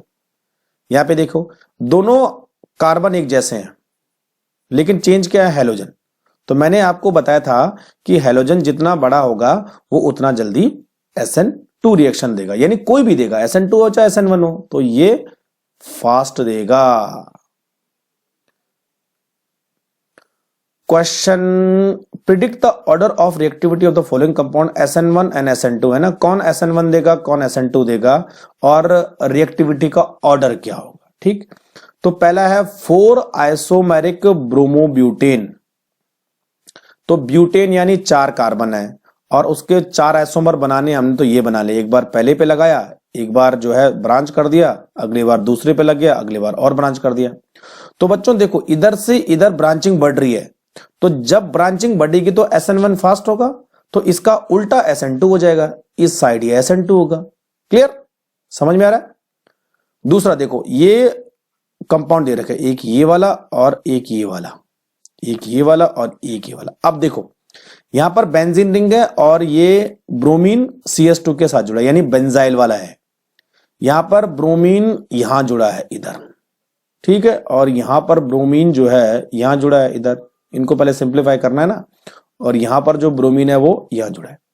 अब जब ब्रोमीन यहां जुड़ा है तो यहां पर ये और ये तीनों एक दूसरे से कनेक्टेड है डायरेक्टली, तो ये टर्सरी हुआ, ये आपका सेकेंडरी हुआ, ये भी सेकेंडरी हुआ और ये प्राइमरी हुआ। तो ये SN2 सबसे फास्ट देगा और ये SN1 सबसे फास्ट देगा। अब इन दोनों की बात करें तो बच्चों यहां पर दो बेंजीन रिंग है, तो इसका कार्बोकैटायन सबसे ज्यादा स्टेबल है एज कंपेयर टू दिस, तो इसीलिए ये SN1 ज्यादा फास्ट देगा एज कंपेयर टू दिस। ठीक है, क्लियर हो गया। तो ये ऑर्डर लिखा है, तो उसके अकॉर्डिंग आप देख सकते हो। देखो SN1 के लिए ये ज्यादा हुआ, उसके बाद दो बेंजीन वाला, उसके बाद मिथाइल वाला, उसके बाद प्राइमरी, और SN2 का जस्ट अपोजिट हो जाएगा। ठीक है, अब बात करते हैं दूसरा question. Arrange the following in order of SN2 displacement. SN2, अब देखो 2 bromo 2 methyl butane, 1 bromo pentane 2 bromo pentane, तो 1 ब्रोमो पेंटेन यानी ब्रोमीन किनारे है, 2 ब्रोमो पेंटेन यानी ब्रोमीन बीच में है, तो सबसे फास्ट SN2 ये देगा, उसके बाद ये देगा, और उसके बाद देखो 2 ब्रोमो 2 मिथाइल ब्रांचिंग हो गई, तो उसके बाद ये देगा। इसमें देखो 1 bromo 3 methyl, 2 bromo 2 methyl, 2 bromo 3 methyl. अब पहले इनको बना लो, देखो 1 ब्रोमो 3 मिथाइल, तो 1 ब्रोमो 3 मिथाइल में ब्रोमीन किनारे है, जबकि इन दोनों में ब्रोमीन बीच में है, तो ये सबसे फास्ट SN2 देगा। अब इन दोनों में चेक करते हैं, 2 ब्रोमो 2 मिथाइल, 2 ब्रोमो 3 मिथाइल, तो बच्चों देखो है ना 2 ब्रोमो और 2 मिथाइल, 2 ब्रोमो 2 मिथाइल, देखो ब्रांचिंग दा जाए यानी ये टर्सरी है, और 2 ब्रोमो 3 मिथाइल में ये सेकेंडरी है, तो जो टर्सरी होगा वो SN2 कम देगा और जो सेकेंडरी होगा वो SN2 ज्यादा देगा, तो इसलिए सेकंड नंबर इसका आ गया और थर्ड नंबर इसका आ गया। समझ में बात आ रही। अब देखो 1 bromo butane, 1 bromo 2 dimethyl propane, 1 bromo 2 methyl butane, 1 bromo 3 methyl butane, तो 1 ब्रोमो ब्यूटेन बिल्कुल स्ट्रेट चेन है, तो ये SN2 सबसे फास्ट देगा। 1 bromo 2 dimethyl, 1 bromo 2 methyl, 1 bromo 3 methyl. अब देखो 1 ब्रोमो 2 डाइमिथाइल, 2 डाइमिथाइल मतलब ब्रांचिंग ज्यादा है, तो ये ऐसे बनेगा। देखो यहां पर ब्रोमीन लगाओ और 2 डाइमिथाइल, ये देखो ये ब्रांचिंग ज्यादा है, तो और इसमें ब्रांचिंग कम होगी, 1 ब्रोमो 2 मिथाइल, ये देखो ठीक है, और 1 ब्रोमो 3 मिथाइल, और दूर चला गई ब्रांचिंग इतनी दूर हो गई, तो ब्रांच यानी जो ब्रांच कार्बन है वो दूर हो रहा है, ठीक, और यहां पे ब्रांच कार्बन नजदीक हो रहा है। तो उसके बाद आप क्या करोगे, जितनी ज्यादा ब्रांचिंग होगी उतना ज्यादा SN1, तो ये सबसे लास्ट ये वाला, ठीक है, 4 है ना टोटल, तो ये सबसे लास्ट, ये तीसरे नंबर पर और ये दूसरे नंबर पर। क्लियर हो गया, समझ रहे हो। Next, which alkyl halide form following pair would you expect to react most readily with SN2? SN2 के साथ कौन जल्दी रिएक्शन देगा। अब देखो यहां पर अनब्रांच है, यहां पर ब्रांच है, तो ये देगा, यहां पर ब्रांचिंग कम है, यहां पर ब्रांचिंग ज्यादा है, तो ये देगा। यहां पर देखो CH3 1 2 3 पर है, यहां पर CH3 1 2 पर है, तो ये ज्यादा ब्रांच है, ये कम ब्रांच है, तो ये देगा। जो ज्यादा ब्रांचिंग होगा वो SN1, जो कम ब्रांचिंग होगा वो SN2। ठीक, अब इस पर आ जाओ, यहां पर आपको SN1 का ऑर्डर पता करना है, दोनों में से कौन देगा। यहां पर ज्यादा ब्रांचिंग है, यहां पर कम ब्रांचिंग है, तो ये SN1 फास्ट देगा। यहां पर देखिए ये सेकेंडरी है और ये प्राइमरी है, तो ये SN1 फास्ट देगा, है ना, तो इसको आंसर करो। Out of this and this, more easily hydrolyzed by aqueous KOH। aqueous KOH में जो OH माइनस है वो एज ए न्यूक्लियोफाइल है, और aqueous मतलब यहां पर क्या है, वाटर है, तो इसका मतलब ये SN1 रिएक्शन की तरफ इशारा कर रहा है, क्योंकि वाटर क्या है, पोलर प्रोटिक सॉल्वेंट है, और पोलर प्रोटिक सॉल्वेंट किसके लिए फेवर करते हैं? SN1 के लिए। तो बच्चों SN1 में आपको ये देखना कार्बोकैटायन किसका ज्यादा स्टेबल है, तो ये बेंजाइल कार्बोकैटायन है, और ये जो कार्बोकैटायन है वो सेकेंडरी है और साथ में बेंजाइल भी है, तो ये कार्बोकैटायन ज्यादा स्टेबल होने की वजह से SN1 फास्ट देगा। ठीक, तो इसी तरह से बच्चों आपको SN1 और SN2 का कंसेप्ट यूज करना है। क्लियर हो गया? तो चलिए अब आगे देखते हैं। जैसा मैंने आपको बताया था कि अगर ऑप्टिकली एक्टिव सबस्ट्रेट हो तो SN2 रिएक्शन में इन्वर्जन प्रोसेस होती है। इन्वर्जन का मतलब होता है बच्चों, देखो यहां पर ये एक ऑप्टिकली एक्टिव सबस्ट्रेट है जिसका एक कॉन्फ़िगरेशन होगा, ये R होगा या S होगा या D होगा या L होगा, तो ये एक R कॉन्फ़िगरेशन शो कर रहा है, R। तो जब इस कंपाउंड का SN2 रिएक्शन के थ्रू काम होता है तो बच्चों वो ये देखो अपोजिट कॉन्फ़िगरेशन में आ जाता है, यानी ये R का हो जाएगा S। तो इसी को हम बोलते हैं इन्वर्जन ऑफ कॉन्फ़िगरेशन। तो अगर R सबस्ट्रेट होगा तो S प्रोडक्ट होगा, और अगर S सबस्ट्रेट होगा तो R प्रोडक्ट होगा। क्लियर? तो ये इस समय S कॉन्फ़िगरेशन में आ रहा है। ये किस में होता है? SN2। अगर मैं SN1 की बात करूं, देखो तो SN1 में अगर ऑप्टिकली एक्टिव सबस्ट्रेट इन्वॉल्व होता है तो वहां पर रेसिमाइजेशन होता है, यानी अगर हमने R सबस्ट्रेट लिया है तो R प्लस S प्रोडक्ट बनेगा, और S सबस्ट्रेट लिया है तो भी R प्लस S प्रोडक्ट बनेगा, और जो R और S होते हैं उनकी कॉन्सेंट्रेशन इक्वल होती है, यानी वो 50-50% होते हैं। अभी डिस्कस करेंगे कि रेसिमिक मिक्सचर क्या होते हैं। ऑप्टिकली एक्टिव से रिलेटेड बहुत सारे टर्मिनोलॉजी हैं, उनको आगे डिस्कस किया गया है। तो चलिए SN1 की बात करते हैं। देखो ये एक ऑप्टिकली एक्टिव सबस्ट्रेट है ना। तो सबसे पहले क्या होगा, स्टेप 1 में ये एक कार्बोकैटायन बनेगा, और जो कार्बोकैटायन होता है वो क्या होता है? प्लेनर होता है ना। अब ये जो कार्बोकैटायन प्लेनर है, इस पर जो न्यूक्लियोफाइल है वो दो साइड से अटैक कर सकता है, आगे से और पीछे से, या बैक साइड से या फोर्थ साइड से, है ना। तो अगर ये इस साइड से अटैक करता है तो ये प्रोडक्ट मिलता है, और इस साइड से अटैक करता है ये प्रोडक्ट मिलता है। देखो कॉन्फ़िगरेशन OH डिसाइड करेगा। यहां पर जो कॉन्फ़िगरेशन है वो होगा R, और यहां पर जो कॉन्फ़िगरेशन है वो होगा S। दोनों के बनने के चांसेस 50-50% है, इसीलिए रेसिमिक मिक्सचर बनता है। तो बच्चों ये था हमारे पास SN1 और SN2 का पूरा कंसेप्ट। आई होप आपको समझ में आ गया होगा। क्वेश्चन लगाने हैं तभी जाके और कंसेप्ट क्लियर हो पाएंगे। तो अब आगे बात करते हैं दूसरी रिएक्शन यानी एलिमिनेशन रिएक्शन। एलिमिनेशन रिएक्शन की क्या इंपॉर्टेंट पॉइंट है देख लेते हैं। एलिमिनेशन रिएक्शन के लिए किसकी जरूरत पड़ती है? Alcoholic potassium hydroxide. एल्कोहलिक याद रखना, not aqueous, alcoholic potassium hydroxide. और एलिमिनेशन में बीटा कार्बन से हाइड्रोजन का रिमूवल होता है। दो कार्बन होते हैं, एक होता है अल्फा कार्बन जिस पर हेलोजन जुड़ा होता है, उस पर अल्फा कार्बन, और उसके बगल वाले को हम बोलते हैं बीटा कार्बन। तो हाइड्रोजन का रिमूवल इस बीटा कार्बन से होता है और हेलोजन का रिमूवल अल्फा कार्बन से होता है, इसीलिए इस रिएक्शन को हम बोलते हैं बीटा एलिमिनेशन। क्लियर? और रिमूवल किसका हो रहा है? हाइड्रोजन का और साथ में हेलोजन का। तो बच्चों इस रिएक्शन को हम बोलते हैं डीहाइड्रोहेलोजिनेशन। तो कितने नाम हो गए? Beta elimination, elimination, dehydrohalogenation. ठीक है।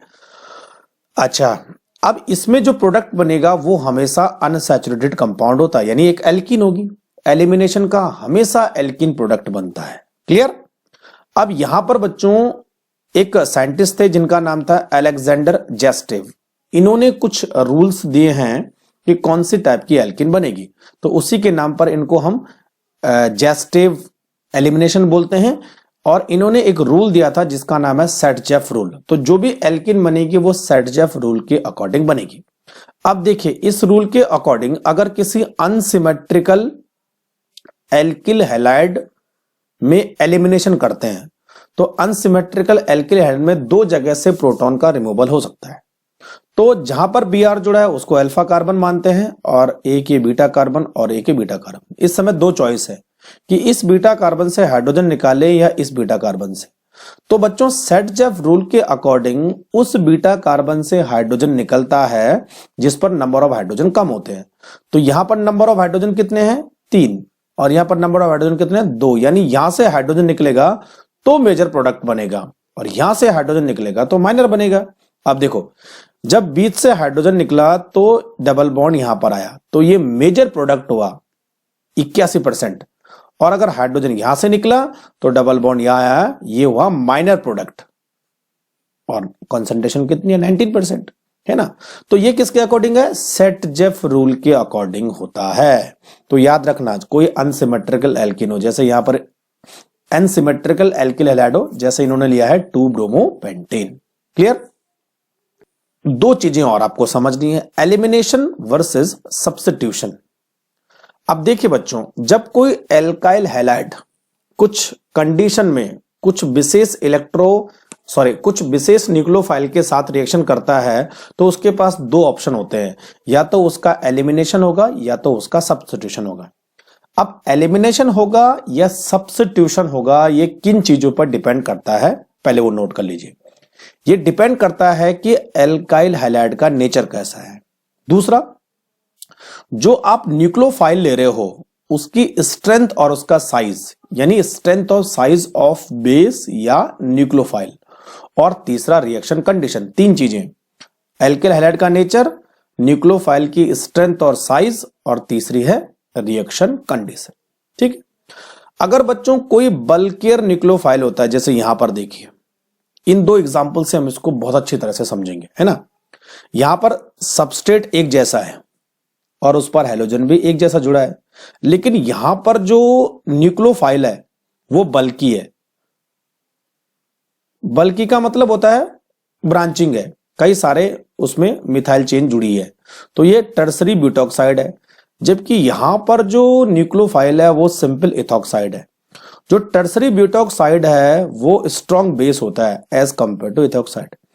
तो बच्चों, जो स्ट्रॉन्ग बेस होगा वो प्रोटॉन को निकालना पसंद करेगा, और जो वीक बेस होगा वो जो है प्रोटॉन को निकालना पसंद नहीं करेगा, यानी वो प्रोटॉन को निकाल नहीं सकता क्योंकि उसके पास उतनी ताकत है नहीं, है ना। तो अगर स्ट्रॉन्ग बेस होगा तो एलिमिनेशन होगा, और अगर वीक बेस होगा तो सब्स्टिट्यूशन होगा। क्लियर? अब देखो, यहां पर मैं आपको दो क्वेश्चन करवाता हूं, आपको समझ में आ जाएगा। एक हमारे पास है कोई एल्काइल क्लोराइड और उसकी रिएक्शन करते हैं एक्वस केवच से, तो हमें मिलता है अल्कोहल। लेकिन अगर उसी की रिएक्शन करते हैं अल्कोहलिक केवच से तो हमें मिलता है एल्कीन। इसका रीजन क्या है? और इसके जैसा क्वेश्चन आपको इन दोनों में मिल जाएगा, यानी इस चीज को हम इससे सॉल्व करेंगे। तो यहां पर एक टर्सरी एल्काइल हैलाइड है और ये है अल्कोहल, लेकिन कौन सा अल्कोहल है? इथेनॉल के साथ है। जो बच्चों अल्कोहल इथेनॉल के साथ होता है, अल्कोहलिक केवच होता है, वहां पर एलिमिनेशन होगा। तो एलिमिनेशन होगा तो ये हमारा सबस्ट्रेट है, ये हमारा सबस्ट्रेट है। तो जब इसका एलिमिनेशन होगा तो बच्चों हमें क्या मिलेगा? एक एल्कीन मिलेगी। ये किसके साथ मिली? अल्कोहलिक केवच के साथ। लेकिन अगर जो न्यूक्लियोफाइल है वो वाटर के साथ हो, एक्वस केवच हो या एक्वस NaOH हो, तब यहां पर सब्स्टिट्यूशन होगा, है ना। तो इस एल्काइल हैलाइड में आपको सब्स्टिट्यूटेड प्रोडक्ट देखने को मिलेगा, यानी Br रिप्लेस हो जाएगा OH के थ्रू। तो बच्चों यही फर्क है ना। अगर इथेनॉलिक केवच होता है यानी स्ट्रॉन्ग बेस होता है, यहां पर स्ट्रॉन्ग बेस कौन सा है? इथेनॉल। और जो OH माइनस है वो वीक बेस है ना। तो स्ट्रॉन्ग बेस होगा तो वो एलिमिनेशन करेगा, और जो वीक बेस होगा वो सब्स्टिट्यूशन करेगा। तो ये इथेनॉलिक केवच और एक्वस केवच या एक्वस NaOH, इन दोनों एग्जाम्पल से आपको समझना है। चलो अब बात करते हैं रिएक्शन विद मेटल्स। मेटल के साथ कौन कौन सी रिएक्शन होती है। अब देखो यहां पर एक बहुत इंपॉर्टेंट रिएक्शन है जिसमें कि अगर कोई एल्किल हैलाइड मेटल के साथ रिएक्शन करता है तो वहां पर कार्बन मेटल बॉन्ड बन जाता है, और इस तरह के कई सारे कंपाउंड है जिसको हम बोलेंगे ऑर्गेनोमेटेलिक कंपाउंड। एक सबसे इंपॉर्टेंट ऑर्गेनिक मेटल कंपाउंड है जिसका नाम है ग्रिग्नार्ड रिएजेंट, और इसका जनरल फॉर्मूला है RMgX। R कोई एल्काइल या एराइल होगा और X हेलोजन होता है और Mg कांस्टेंट है ना।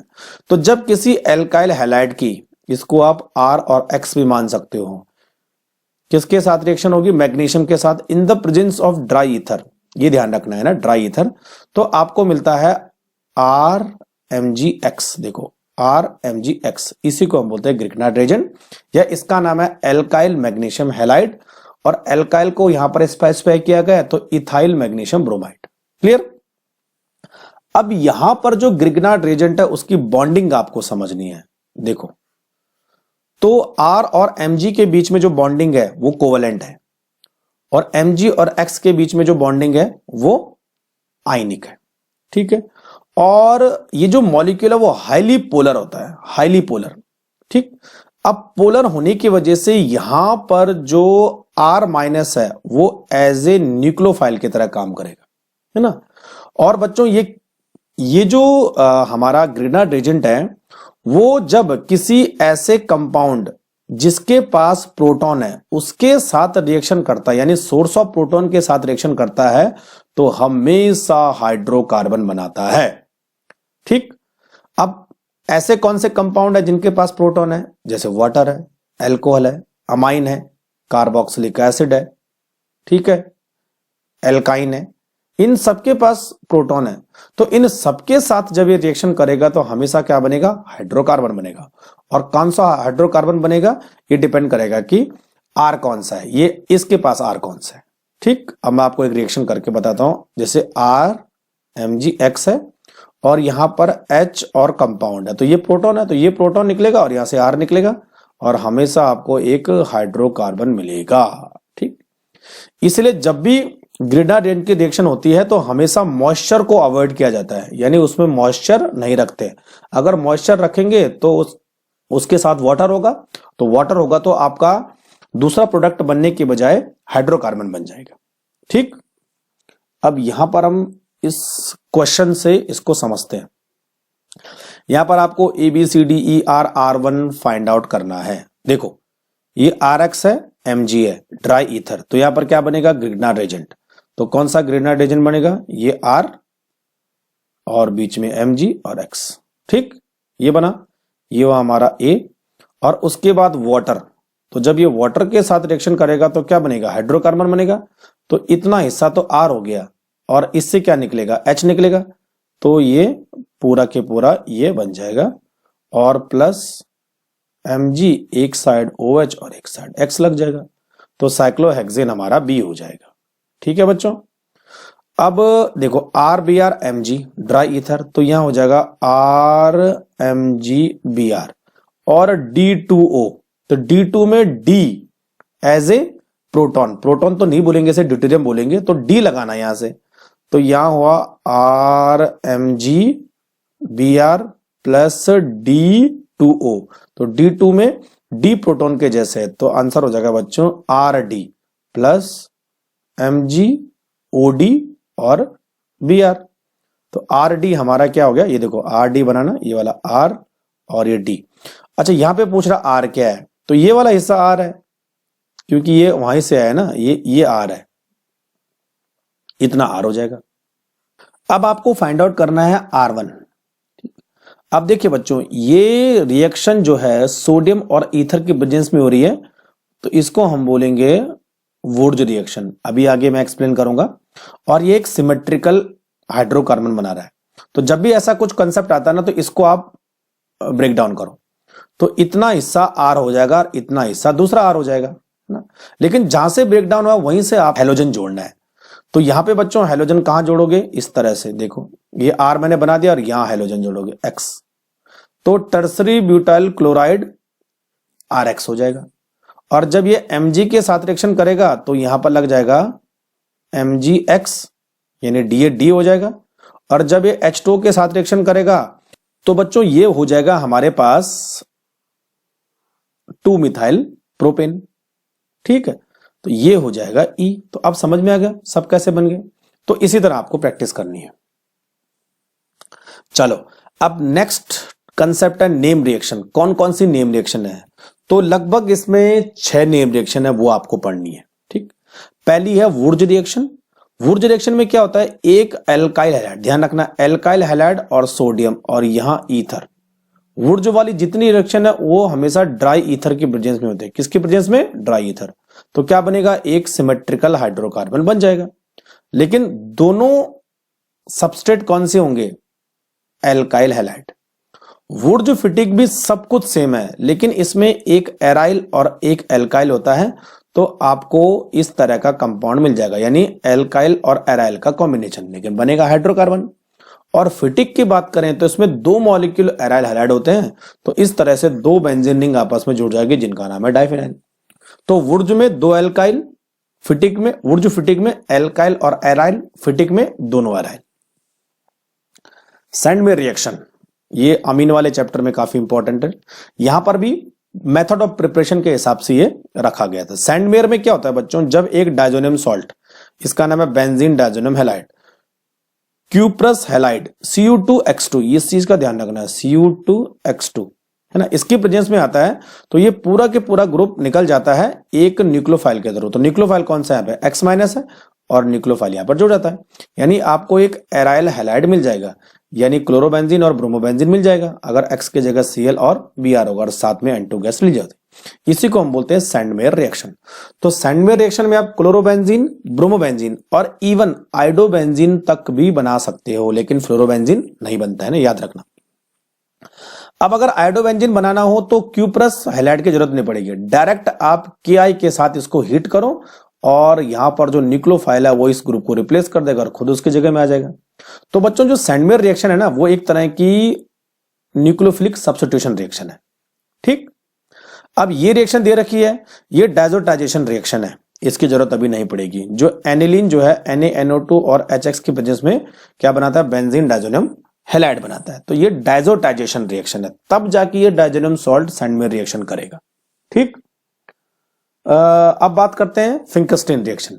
फिंकस्टीन और स्वाट दोनों ही एक तरह की हैलोजन एक्सचेंज रिएक्शन है, हैलोजन एक्सचेंज रिएक्शन है। यहां पर मतलब एक हैलोजन दूसरे हैलोजन को रिप्लेस कर देगा। अब पहले फिंकस्टीन की बात करें तो फिंकस्टीन में आयोडो कंपाउंड बनते हैं। एक चीज का ध्यान, हमेशा एल्काइल आयोडाइड आर प्रिपेयर्ड। तो बच्चों इसमें होता क्या है कि जो एक एल्किल हैलाइड है वो सोडियम आयोडाइड और एसीटोन, ये बहुत इंपॉर्टेंट है ना, कई बार पूछा है। सोडियम आयोडाइड और एसीटोन की प्रेजेंस में आयोडीन इस हैलोजन को रिप्लेस कर देगा और एक एल्काइल आयोडाइड बन जाएगा। अब जो हैलोजन रिप्लेस वो कौन सा हो सकता है, या तो क्लोरो या तो ब्रोमो, फ्लोरीन तो पॉसिबल नहीं है। ठीक, अच्छा अब देखो जो एसीटोन है ना वो क्या करेगा, NaCl और NaBr जो लास्ट में NaX बना ना, उनको प्रेसिपिटेट करेगा। यानी जो रिएक्शन है वो आप बैकवर्ड डायरेक्शन में न जाके फॉरवर्ड डायरेक्शन में जाएगी, तो आपका प्रोडक्ट ज्यादा से ज्यादा बनेगा। अब यहां पर एक क्वेश्चन है, देखो ये क्वेश्चन है, यहां पर एक हमें दिया है प्रोपाइल क्लोराइड और NaI और एसीटोन, क्या प्रोडक्ट बनेगा, ये I जो है इस Cl को रिप्लेस कर देगा।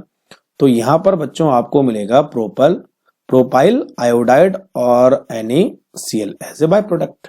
तो फिंकस्टीन रिएक्शन हुई। स्वाट रिएक्शन की बात करते हैं तो स्वाट रिएक्शन में आप एल्काइल फ्लोराइड बनाते हो। कई बार पूछा जाता है कि ऐसी कौन सी रिएक्शन है जहां पर एल्काइल फ्लोराइड का फॉर्मेशन होता है, कौन सी है, स्वाट रिएक्शन। यहां पर हम यूज करते हैं मेटल फ्लोराइड, जैसे EgF, Hg2F2, COF2, SbF3, है ना। तो ये कोई एल्काइल हैलाइड है, ये कोई मेटल फ्लोराइड है, फ्लोरीन इस हैलोजन को रिप्लेस कर देगा और खुद उसकी जगह में आ जाएगा। तो ये हुई आपकी स्वाट रिएक्शन। चलो इससे जुड़े कुछ क्वेश्चन सॉल्व करते हैं। देखो है ना, the reaction of an aromatic halogen compound with alkyl halide in the presence of sodium and ether. तो क्या पूछा है, एक एरोमेटिक हैलोजन कंपाउंड यानी ये वाला रिएक्ट विद एल्काइल हैलाइड यानी RX, सोडियम और ईथर यानी वुर्ज टाइप की रिएक्शन है। अब बच्चों देखो यहां एक एल्काइल और एक एराइल है, तो कौन सी रिएक्शन होगी, वुर्ज फिटिक रिएक्शन। तो ऑप्शन है वुर्ज रिएक्शन, सैंडमेयर रिएक्शन, वुर्ज फिटिक, कौन सी होगी, वुर्ज फिटिक।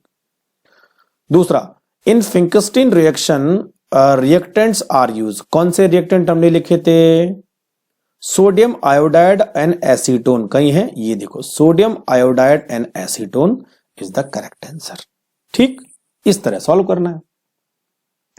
चलो अब थोड़ा स्टीरियो केमिस्ट्री की तरफ बढ़ते हैं, है ना। इसमें आर एस डी एल इस तरह के कुछ रैस्मिक मिक्सचर, प्लेन पोलराइज लाइट, इस तरह के कंसेप्ट भी आते हैं और जीओसी के कंसेप्ट है मोस्टली, लेकिन यहां पर इनको समझना जरूरी है क्योंकि क्वेश्चन यहीं से आपको अराइज होता हुआ मिलेगा।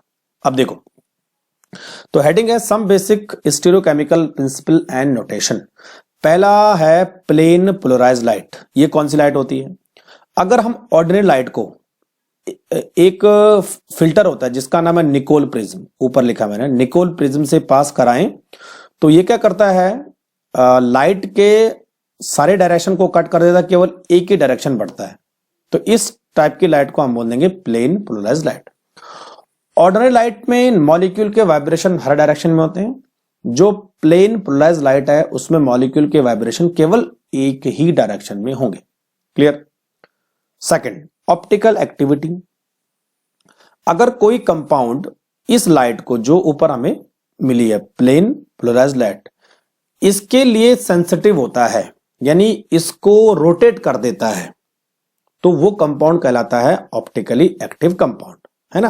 रोटेट कर देगा तो ऑप्टिकली एक्टिव, रोटेट नहीं कर पाएगा तो ऑप्टिकली इनएक्टिव। अब जो कंपाउंड है, जैसे मान लीजिए ये कंपाउंड है और ये हमारी पीपीएल है, प्लेन पोलराइज लाइट। अब इसको ये रोटेट दो तरीके से कर सकता है, या तो राइट कर देगा या तो लेफ्ट कर देगा, है ना। और जितने डिग्री पर रोटेट करेगा उसको हम बोलेंगे अल्फा। अल्फा कितने डिग्री पर रोटेट करेगा? 30 डिग्री हो सकता है, 50 डिग्री हो सकता है, कुछ भी हो सकता है, डिपेंड करता है कंपाउंड पर। ठीक है, तो देखो, अगर कोई ऐसा कंपाउंड जो इस लाइट को राइट हैंड डायरेक्शन में, यानी क्लॉकवाइज डायरेक्शन में रोटेट कर देता है, तो उस कंपाउंड को हम बोलेंगे डेक्स्ट्रो रोटेटरी। और इसके लिए सिंबल यूज होता है स्मॉल डी या प्लस का साइन। क्लियर? अब अगर कोई ऐसा कंपाउंड जो उसको एंटी क्लॉकवाइज डायरेक्शन में, यानी लेफ्ट हैंड डायरेक्शन में रोटेट करता है, उसको हमने कहा लीवो रोटेटरी, उसको हमने स्मॉल एल से रिप्रेजेंट किया या नेगेटिव साइन से रिप्रेजेंट किया। तो ऑप्टिकली एक्टिव दो तरह के होते हैं, डी या प्लस वाले या एल माइनस वाले, ये डेक्स्ट्रो और ये लीवो। ये राइट हैंड डायरेक्शन में, ये लेफ्ट हैंड डायरेक्शन में। क्लियर? अच्छा, अब जितने भी ऑप्टिकली आइसोमर है वो या तो प्लस साइन वाले होंगे या तो माइनस साइन वाले होंगे, है ना। ठीक, अब बात करते हैं पोलैरिमीटर। अब देखो, पोलैरिमीटर एक इंस्ट्रूमेंट है जो ये बताता है कि उस पर्टिकुलर कंपाउंड ने उस लाइट को कितने डिग्री पर रोटेट किया है। The angle by which the plane polarised light is rotated is measured by instrument is called polarimeter. यानी पोलैरिमीटर से पता चलता है कि कितने डिग्री पर वो लाइट रोटेट हुई है। अब बात करते हैं मॉलिक्यूलर सिमेट्री। सिमेट्री देखो, अब जैसे हमारे दोनों हाथ हैं और हमारे दोनों पांव हैं, ये अनसिमेट्रिकल हैं। अनसिमेट्रिकल कैसे? दोनों एक दूसरे की मिरर इमेज है, लेकिन अगर मैं इस हाथ को जस्ट अपने इस हाथ के ऊपर रखूं, आप रखने की कोशिश कीजिए जैसा दे रखा है, दोनों एक दूसरे से मैच नहीं करेंगे। या इसको आप किसी भी तरीके से रोटेट करके दोबारा इस हाथ के ऊपर रखो तो मैच नहीं करेंगे। उसी तरह पांव भी मैच नहीं करेंगे। तो जो इस तरह की प्रॉपर्टी शो करते हैं उनको हम बोलते हैं नॉन सुपर इंपोजेबल मिरर इमेज, यानी एक इमेज दूसरे के ऊपर सुपर इंपोजेबल नहीं है। लेकिन अगर आप ये कांच का गिलास लो और इसको इसके ऊपर रखो तो बिल्कुल मैच कर जाएगा, या इस सर्कल को इस सर्कल के ऊपर रखो मैच कर जाएगा। तो जो मैच कर जाते हैं उनको हम बोलते हैं सुपर इंपोजेबल मिरर इमेज। ठीक है बच्चों, तो जो ऑब्जेक्ट सुपर इंपोजेबल मिरर इमेज होते हैं दे आर सिमेट्रिकल। और जो नॉन सुपर इंपोजेबल मिरर इमेज होते हैं उनको हम बोलते हैं अनसिमेट्रिकल ऑब्जेक्ट। किसी कंपाउंड को ऑप्टिकली एक्टिव होने के लिए अनसिमेट्रिकल होना जरूरी है। अगर वो सिमेट्रिकल हुआ तो वो ऑप्टिकली इनएक्टिव होगा, और वो अगर वो अनसिमेट्रिकल हुआ तो वो ऑप्टिकली एक्टिव होगा। ठीक है, चलो, तो यही मैंने ऊपर बताया। तो सिमेट्री समझ में आ गई। अब बात करते हैं कैरल कार्बन और एसिमेट्रिक कार्बन। ऐसा कार्बन जिसके चारों तरफ अलग अलग ग्रुप या एटम अटैच्ड होते हैं, उस कार्बन को हम बोलते हैं कैरल कार्बन या एसिमेट्रिक कार्बन। और बच्चों एक चीज हमेशा ध्यान रखना, जिन कंपाउंड के पास कैरल कार्बन होता है वो कंपाउंड ऑप्टिकली एक्टिव होते हैं, है ना। वो लाइट को या तो रोटेट लेफ्ट डायरेक्शन में या तो राइट डायरेक्शन में रोटेट कर देते हैं। क्लियर। तो ऐसे कार्बन को हम स्टीरियोजेनिक कार्बन भी बोलते हैं ना, अलग अलग वर्ड है इसके लिए। यहां पर एक कंपाउंड है प्रोपेन टू ऑल। तो ये वाला कार्बन देखो, इस कार्बन के चारों तरफ 1 2 3 4 ये दोनों सेम ग्रुप है, तो सेम ग्रुप आने की वजह से ये कैरल नहीं हुआ। जबकि ब्यूटेन टू ऑल में 1 2 3 4 चारों अलग अलग है, तो ये कैरल हुआ। तो चारों अलग अलग ग्रुप आ गए तो कैरल, और कोई 2 ग्रुप सेम हो गए तो ए कैरल, है ना। अब जो ए कैरल है, ये ए और बी उसकी मिरर इमेज है, ए की मिरर इमेज बी है, और इसको अपने 180 डिग्री घुमाए तो ये और ये एक दूसरे के साथ मैच कर रहे हैं, यानी इसके ऊपर इसको रखा जाए तो सुपर इंपोजिबल है ना।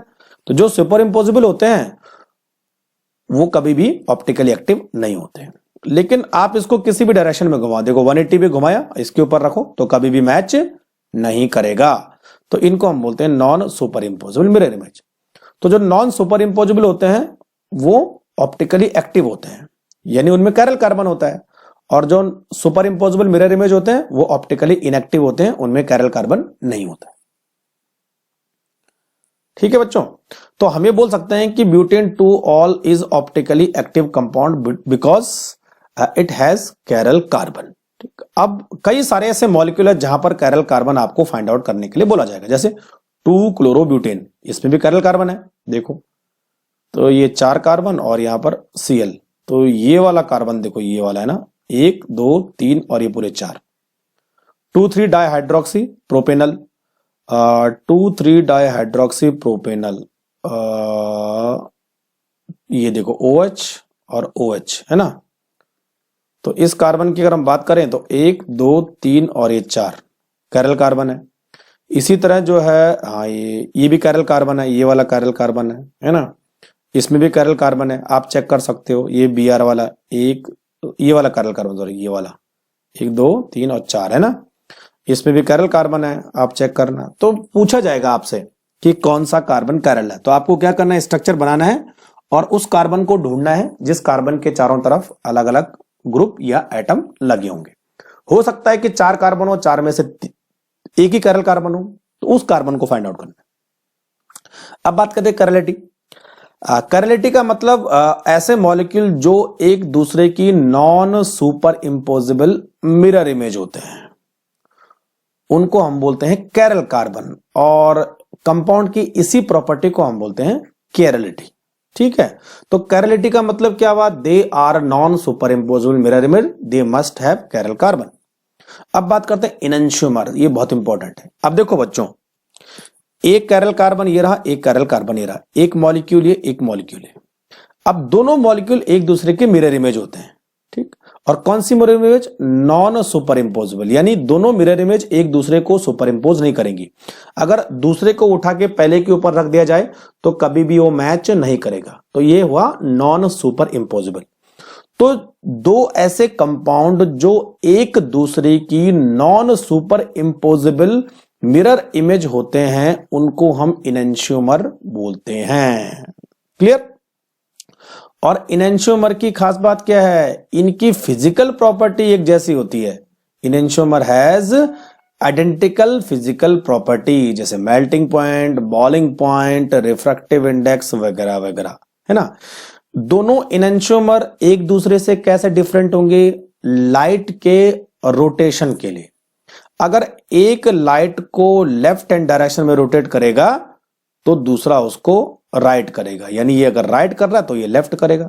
और बच्चों दोनों इक्वल करेंगे। अगर ये 50 डिग्री राइट करता है तो ये 50 डिग्री लेफ्ट करेगा, यानी इक्वल एंड अपोजिट रोटेशन होगा।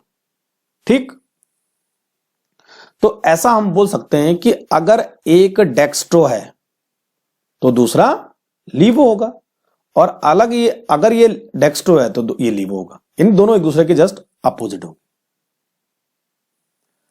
अब बात करते हैं रिटेंशन। रिटेंशन का मतलब रिटेन रहना, है ना। एक कोई कंपाउंड है, ये ऐसा कार्बन है जिसके चारों तरफ अलग अलग ग्रुप है, यानी कैरल कार्बन हुआ। अब Y से हमें किसी एक ग्रुप को रिप्लेस करना है। इसका जो भी कॉन्फ़िगरेशन है, जैसे मान लीजिए इसका कॉन्फ़िगरेशन है D और बाद में भी ये D रहता है, तो कॉन्फ़िगरेशन रिटेन रहता है, तो इस प्रॉपर्टी को हम बोलेंगे रिटेंशन, यानी configuration will not change during chemical transformation या केमिकल रिएक्शन। ठीक, जैसे ये वाला है, देखो ये कंपाउंड है, यहां पर OH जुड़ा है, ये कैरल कार्बन है, OH की जगह Cl आ गया, लेकिन अभी तक इसकी जो कॉन्फ़िगरेशन है वो चेंज नहीं हुआ। इन्होंने यहां पे गलत दिया, यहां माइनस होना चाहिए, तो माइनस पहले था, माइनस भी बाद में रहेगा, तो यानी माइनस का मतलब L और ये भी L, तो इसको हम बोलते हैं रिटेंशन। ठीक, अब बात करते हैं इन्वर्जन। जैसे मैंने आपको बोला था कि इन्वर्जन, रिटेंशन एंड रेसिमाइजेशन, तीन चीजों को पढ़ना है, इन्वर्जन, रिटेंशन और रेसिमाइजेशन, है ना। अब देखो ये कोई कंपाउंड है जिसमें ये कैरल कार्बन है। ठीक, अब यहां पर Y के साथ इसकी रिएक्शन हो रही है, तो ये जो X निकल गया और इसकी जगह में Y आ गया। अब देखो बच्चों, ये और ये अभी दोनों का कॉन्फ़िगरेशन सेम है ना। जो कॉन्फ़िगरेशन इसका है वही कॉन्फ़िगरेशन इसका है, तो इसको हम बोलेंगे रिटेंशन।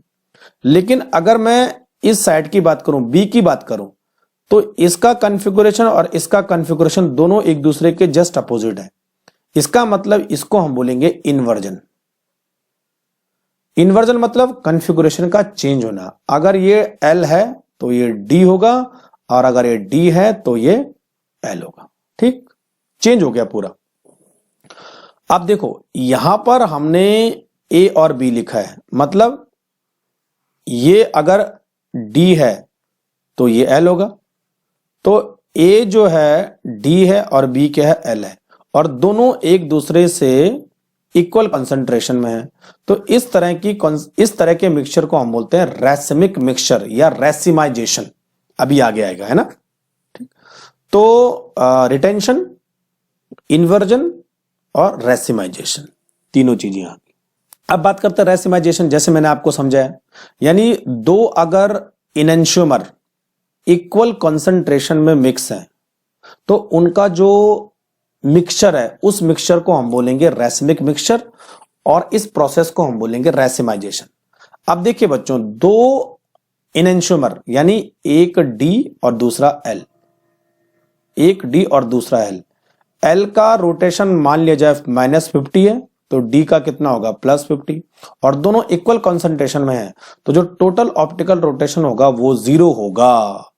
यानी रैसिमिक मिक्सचर का टोटल ऑप्टिकल रोटेशन 0 होता है, इसीलिए रैसिमिक मिक्सचर ऑप्टिकली इनएक्टिव होता है। क्या होता है, ऑप्टिकली इनएक्टिव। ठीक है, क्योंकि दोनों आइसोमर एक दूसरे के रोटेशन को कैंसिल आउट कर रहे हैं, क्योंकि इक्वल मैग्नीट्यूड है और अपोजिट डायरेक्शन है। ठीक है, और रैसिमिक मिक्सचर को हम कैसा लिखते हैं, प्लस और माइनस, या तो D और L लिखो या तो प्लस और माइनस लिखो, यानी दोनों इसमें है और दोनों इक्वल कंसंट्रेशन में है। ठीक, चलो इससे रिलेटेड कुछ क्वेश्चन सॉल्व करते हैं ना। आपको ये आइडेंटिफाई करना है कि कौन सा कायरल और एकैरल मॉलिक्यूल है। तो क्या देखना है, कार्बन के चारों तरफ अलग अलग ग्रुप। तो देखो बच्चों, ये कार्बन है, 1 2 3 4 अलग अलग ग्रुप है, इट इज कैरल। यहां पे देखो 1 2 दो सेम ग्रुप आ गए, इट इज एक कैरल। तीसरा, कार्बन कई सारे हैं, ये वाला भी कार्बन है, ये कार्बन, इन दोनों में 2 CH2 हैं, तो कैरल नहीं होगा। ये वाला देखो 1 2 3 और ये पूरा के पूरा आ गया 4, यानी ये भी कायरल है। यहां पे देखो ये वाला कार्बन, देखो ये वाला है ना, 1 2, यहां पर इथाइल है और इधर भी इथाइल है, दोनों सेम ग्रुप आ गए, यानी ये क्या होगा, एक कायरल। ठीक, अब यहां पर देखो बच्चों, ये वाला कार्बन चेक करो, ये वाला 1, ये पूरा 2, ये 3 और ये 4, यानी अलग अलग है कायरल। और यहां पर ये देखो, इसमें 2 CH2 जुड़े हैं इस कार्बन पर, तो ये क्या है, एक कायरल है ना। तो जो कायरल है वो ऑप्टिकली एक्टिव है और जो ए कायरल है वो ऑप्टिकली इनएक्टिव है। कैसे पता किया, कार्बन के चारों तरफ अलग अलग एटम का होना या ग्रुप का होना। चलो अब बात करते हैं रिएक्शन ऑफ हेलो एरिन्स। अभी हमने हेलो एल्किन की पढ़ी थी, हेलो एरिन्स। अब देखो बच्चों, जनरली हेलो एरिन्स यानी क्लोरोबेंजीन की मैं बात करता हूं, ये न्यूक्लियोफिलिक सब्स्टिट्यूशन रिएक्शन नहीं देते हैं। They are very extremely less reactive towards nucleophilic substitution reaction. इसके 5 रीजन है, 5 है कि 4 है, 4 रीजन है ना, और चारों रीजन आपके सामने मैं डिस्कस करता हूं। पहला है रेजोनेंस इफेक्ट। देखिए, जो बेंजीन है उसके साथ हेलोजन कनेक्ट है और हेलोजन के पास लोन पेयर है, तो यहां पर लोन पेयर डिस्ट्रीब्यूट होने की वजह से यहां पर डबल बॉन्ड करेक्टर आता है। अब जो डबल बॉन्ड आ गया तो अब इसको निकालना मुश्किल है ना, क्योंकि सब्स्टिट्यूशन के लिए आपको हेलोजन को रिप्लेस करना पड़ेगा और हेलोजन और बेंजीन के बीच में रेजोनेंस की वजह से डबल बॉन्ड आ गया।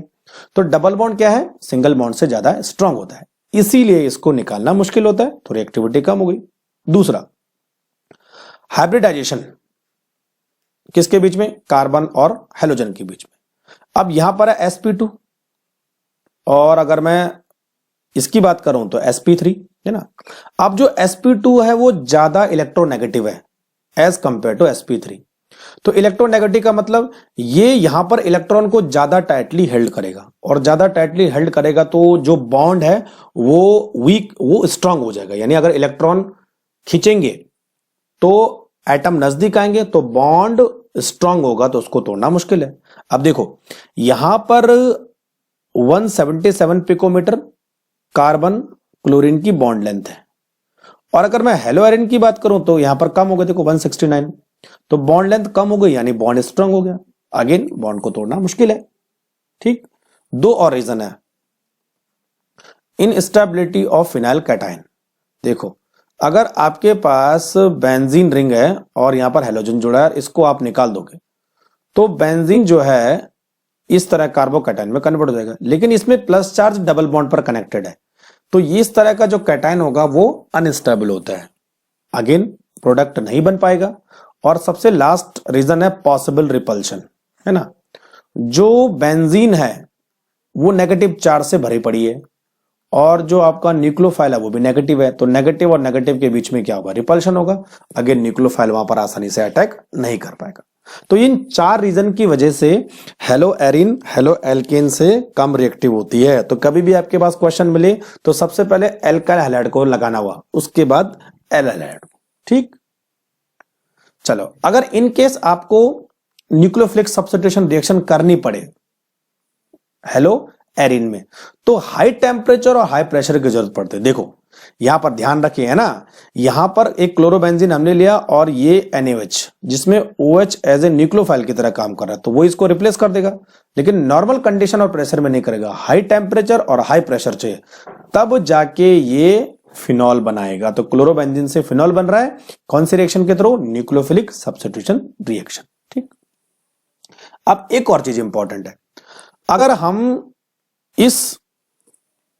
हम क्लोरोबेंजीन पर ऑर्थो और पैरा पोजीशन पर कोई इलेक्ट्रॉन विड्रॉइंग ग्रुप लगा दें और सबसे स्ट्रांग वाला लगाएं, कौन सा, NO2, तो बच्चों ये जो रेट ऑफ रिएक्शन है ना वो बढ़ जाता है। ये बहुत इंपॉर्टेंट पॉइंट है, बहुत बार क्वेश्चन आया है। अगर मैं आपको बोलूं कि भाई क्लोरोबेंजीन और पैरा नाइट्रोक्लोरोबेंजीन में दोनों में सब्स्टिट्यूशन रिएक्शन किस में फास्ट होगी, इसमें, यानी अगर पैरा और ऑर्थो पोजीशन पर कोई इलेक्ट्रॉन विड्रॉइंग ग्रुप लग जाता है तो रेट ऑफ रिएक्शन बढ़ जाता है, यानी रिएक्शन जल्दी हो जाएगी। ठीक, तो अब देखो, है ना, उसी का एग्जांपल मैं आपको देने वाला हूं। देखो पैरा पर NO2, देखो अब टेम्परेचर कम हो गया, ठीक, तो NO2 और टेम्परेचर कम हो गया, 3 NO2, 2 ऑर्थो पर 1 पैरा पर, बिल्कुल अब तो केवल गर्म करने से ही रिएक्शन हो जाएगी। तो कौन सी रिएक्शन है बच्चों, न्यूक्लियोफिलिक सब्स्टिट्यूशन रिएक्शन। और किसने इजी करवाया, इलेक्ट्रॉन विड्रॉइंग ग्रुप ने। जब वो ऑर्थो और पैरा पोजीशन पर होता है तो। लेकिन एक चीज ध्यान रखना, मेटा पोजीशन पर अगर ये हो तो कोई भी इफेक्ट नहीं होगा। इफेक्ट तभी होगा, रेट ऑफ रिएक्शन फास्ट तभी होगी जब वो ऑर्थो और पैरा पोजीशन पर होता है। ठीक है, अब इसको कैसे समझे, यानी ऐसा क्यों होता है, तो ये मैकेनिज्म है, इसको आप पढ़ो और इस डायग्राम के थ्रू मैं आपको समझाता हूं। तो जैसे मान लिया जाए कि ये क्लोरोबेंजीन है और इस पैरा पोजीशन पर आपने NO2 को लगा दिया, तो बच्चों सबसे पहले क्या होगा कि यहां पर बॉन्ड का डिस्प्लेसमेंट होगा, यानी इलेक्ट्रॉन का डिस्प्लेसमेंट होगा, इलेक्ट्रॉन यहां आएंगे और OH यहां जाएगा, है ना। तो ये देखो, ये दोनों लगे। अब यहां पर एक प्लस चार्ज आ गया है, तो ये प्लस चार्ज क्या करेगा, सॉरी प्लस नहीं, माइनस चार्ज आएगा। ये माइनस चार्ज रेजोनेंस के थ्रू सारे न्यूक्लियस पर सर्कुलेट होगा। अब ये माइनस चार्ज एक बार ऑर्थो पर है, एक बार यहां पर आएगा और एक बार यहां जाएगा। देखो, एक बार यहां आ गया, एक बार यहां चला गया रेजोनेंस के थ्रू। अब जो नाइट्रो है ना, वो बिल्कुल वहीं पर जुड़ा है, उसी कार्बन पर जुड़ा है जिस कार्बन पर नेगेटिव चार्ज है। तो ये नाइट्रो क्या है, विड्रॉइंग है, तो नाइट्रो क्या करेगा, चार्ज को खींच लेगा। और जब नाइट्रो चार्ज को खींच लेता है तो चार्ज कम हो जाता है, चार्ज कम होगा तो स्टेबिलिटी बढ़ेगी।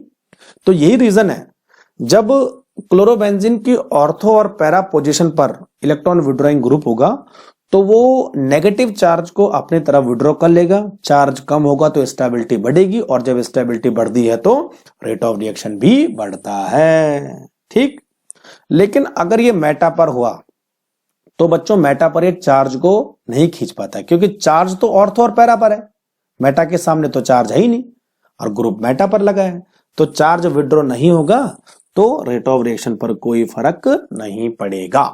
ठीक, समझ बात। चलो अब बात करते हैं ESR यानी इलेक्ट्रोफिलिक सब्स्टिट्यूशन रिएक्शन। 5 तरह की रिएक्शन है, halogenation, nitration, sulphonation, fiddle-craft acylation and fiddle-craft alkylation. ठीक है बच्चों, सबसे पहले आपको यह समझना है कि जो हेलो बेंजीन है वो ऑर्थोपैरा है कि मेटा है, वो है ऑर्थोपैरा।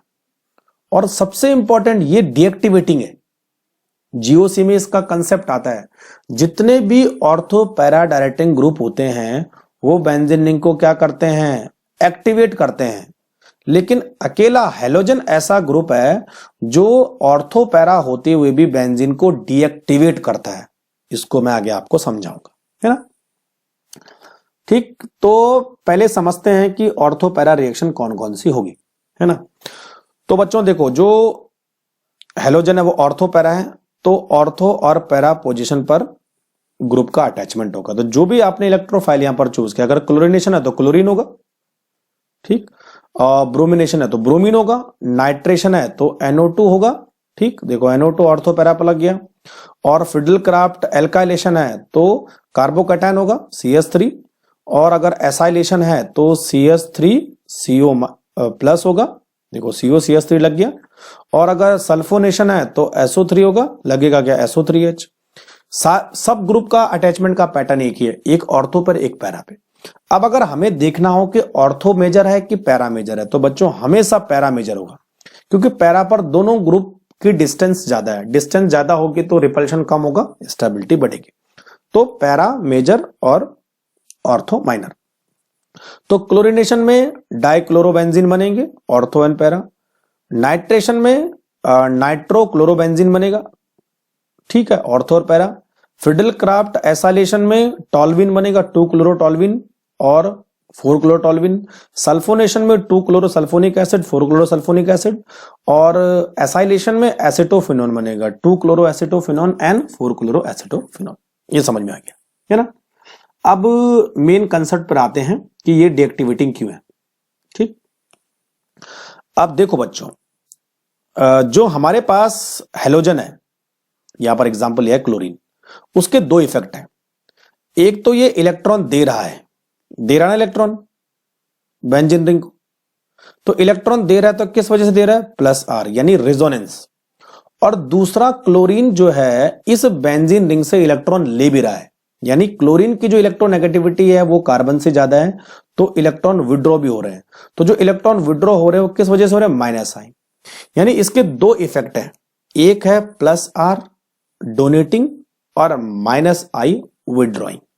ठीक है, अब देखो बच्चों, जो हेलोजन है ना उनकी इलेक्ट्रोनेगेटिविटी काफी ज्यादा होती है, तो इसका जो माइनस आई इफेक्ट है वो प्लस आर से काफी ज्यादा पावरफुल होता है। इसीलिए ओवरऑल इफेक्ट जो होगा वो विड्रॉ होगा, यानी अल्टीमेटली ये बेंजीन रिंग से इलेक्ट्रॉन को खींच लेता है, इसीलिए ये डीएक्टिवेटिंग ग्रुप होता है। ठीक है, अब एक चीज मैं आपको बताता हूं, बहुत इंपॉर्टेंट है। देखो, जो क्लोरोबेंजीन का ओरिएंटेशन है, ओरिएंटेशन मतलब जो इलेक्ट्रोफाइल है वो कहां लगेगा, वो कौन कंट्रोल करता है, रेजोनेंस। लेकिन जो रिएक्टिविटी है वो कौन कंट्रोल करता है, इंडक्टिव। तो रिएक्टिविटी को कौन कंट्रोल करेगा, इंडक्टिव, और ओरिएंटेशन को कौन कंट्रोल करेगा, रेजोनेंस। ठीक है, और अल्टीमेट जो इफेक्ट होगा वो होगा विड्रॉ यानी डीएक्टिवेटिंग। क्लियर, इसको ढंग से पढ़ लेना आप, मतलब यही है उसका। अब बात करते हैं पॉलीहेलोजेंस कंपाउंड। तो पॉलीहेलोजन वो कंपाउंड होते हैं जिनमें एक से ज्यादा हेलोजन लगे होते हैं। इनके बारे में थोड़ा थोड़ा सा आपको पढ़ना है, मेन चीजें। सबसे पहले है डाइक्लोरोमेथिन, CH2Cl2, इसको हम मिथाइलिन क्लोराइड भी बोलते हैं। ये एक सॉल्वेंट की तरह काम करता है, प्रोपेलेंट की तरह भी काम करता है, मेटल क्लीनिंग में इसका रोल होता है, सेंट्रल नर्वस सिस्टम के लिए हार्मफुल होता है। अगर एक्सपोजर हो जाए थोड़ा सा भी इसका, तो हियरिंग इंपेयरमेंट और विजन लॉस भी हो सकता है ना। ये इसके बस केवल साइड इफेक्ट है, ये मोस्टली सारे केमिकल को होते हैं। डिजीनेस करता है, नोजिया, टिंगलिंग एंड नमनेस वगैरह वगैरह। अब बात करते हैं क्लोरोफॉर्म। क्लोरोफॉर्म काफी इंपॉर्टेंट है। क्लोरोफॉर्म एज ए सॉल्वेंट तो है ही, ठीक है, और सबसे इंपॉर्टेंट है बच्चों, जो क्लोरोफॉर्म होता है वो as a general anaesthetic use होता था काफी पहले, अब ये रिप्लेस हो चुका है अच्छे एनेस्थेटिक के थ्रू, जैसे ईथर।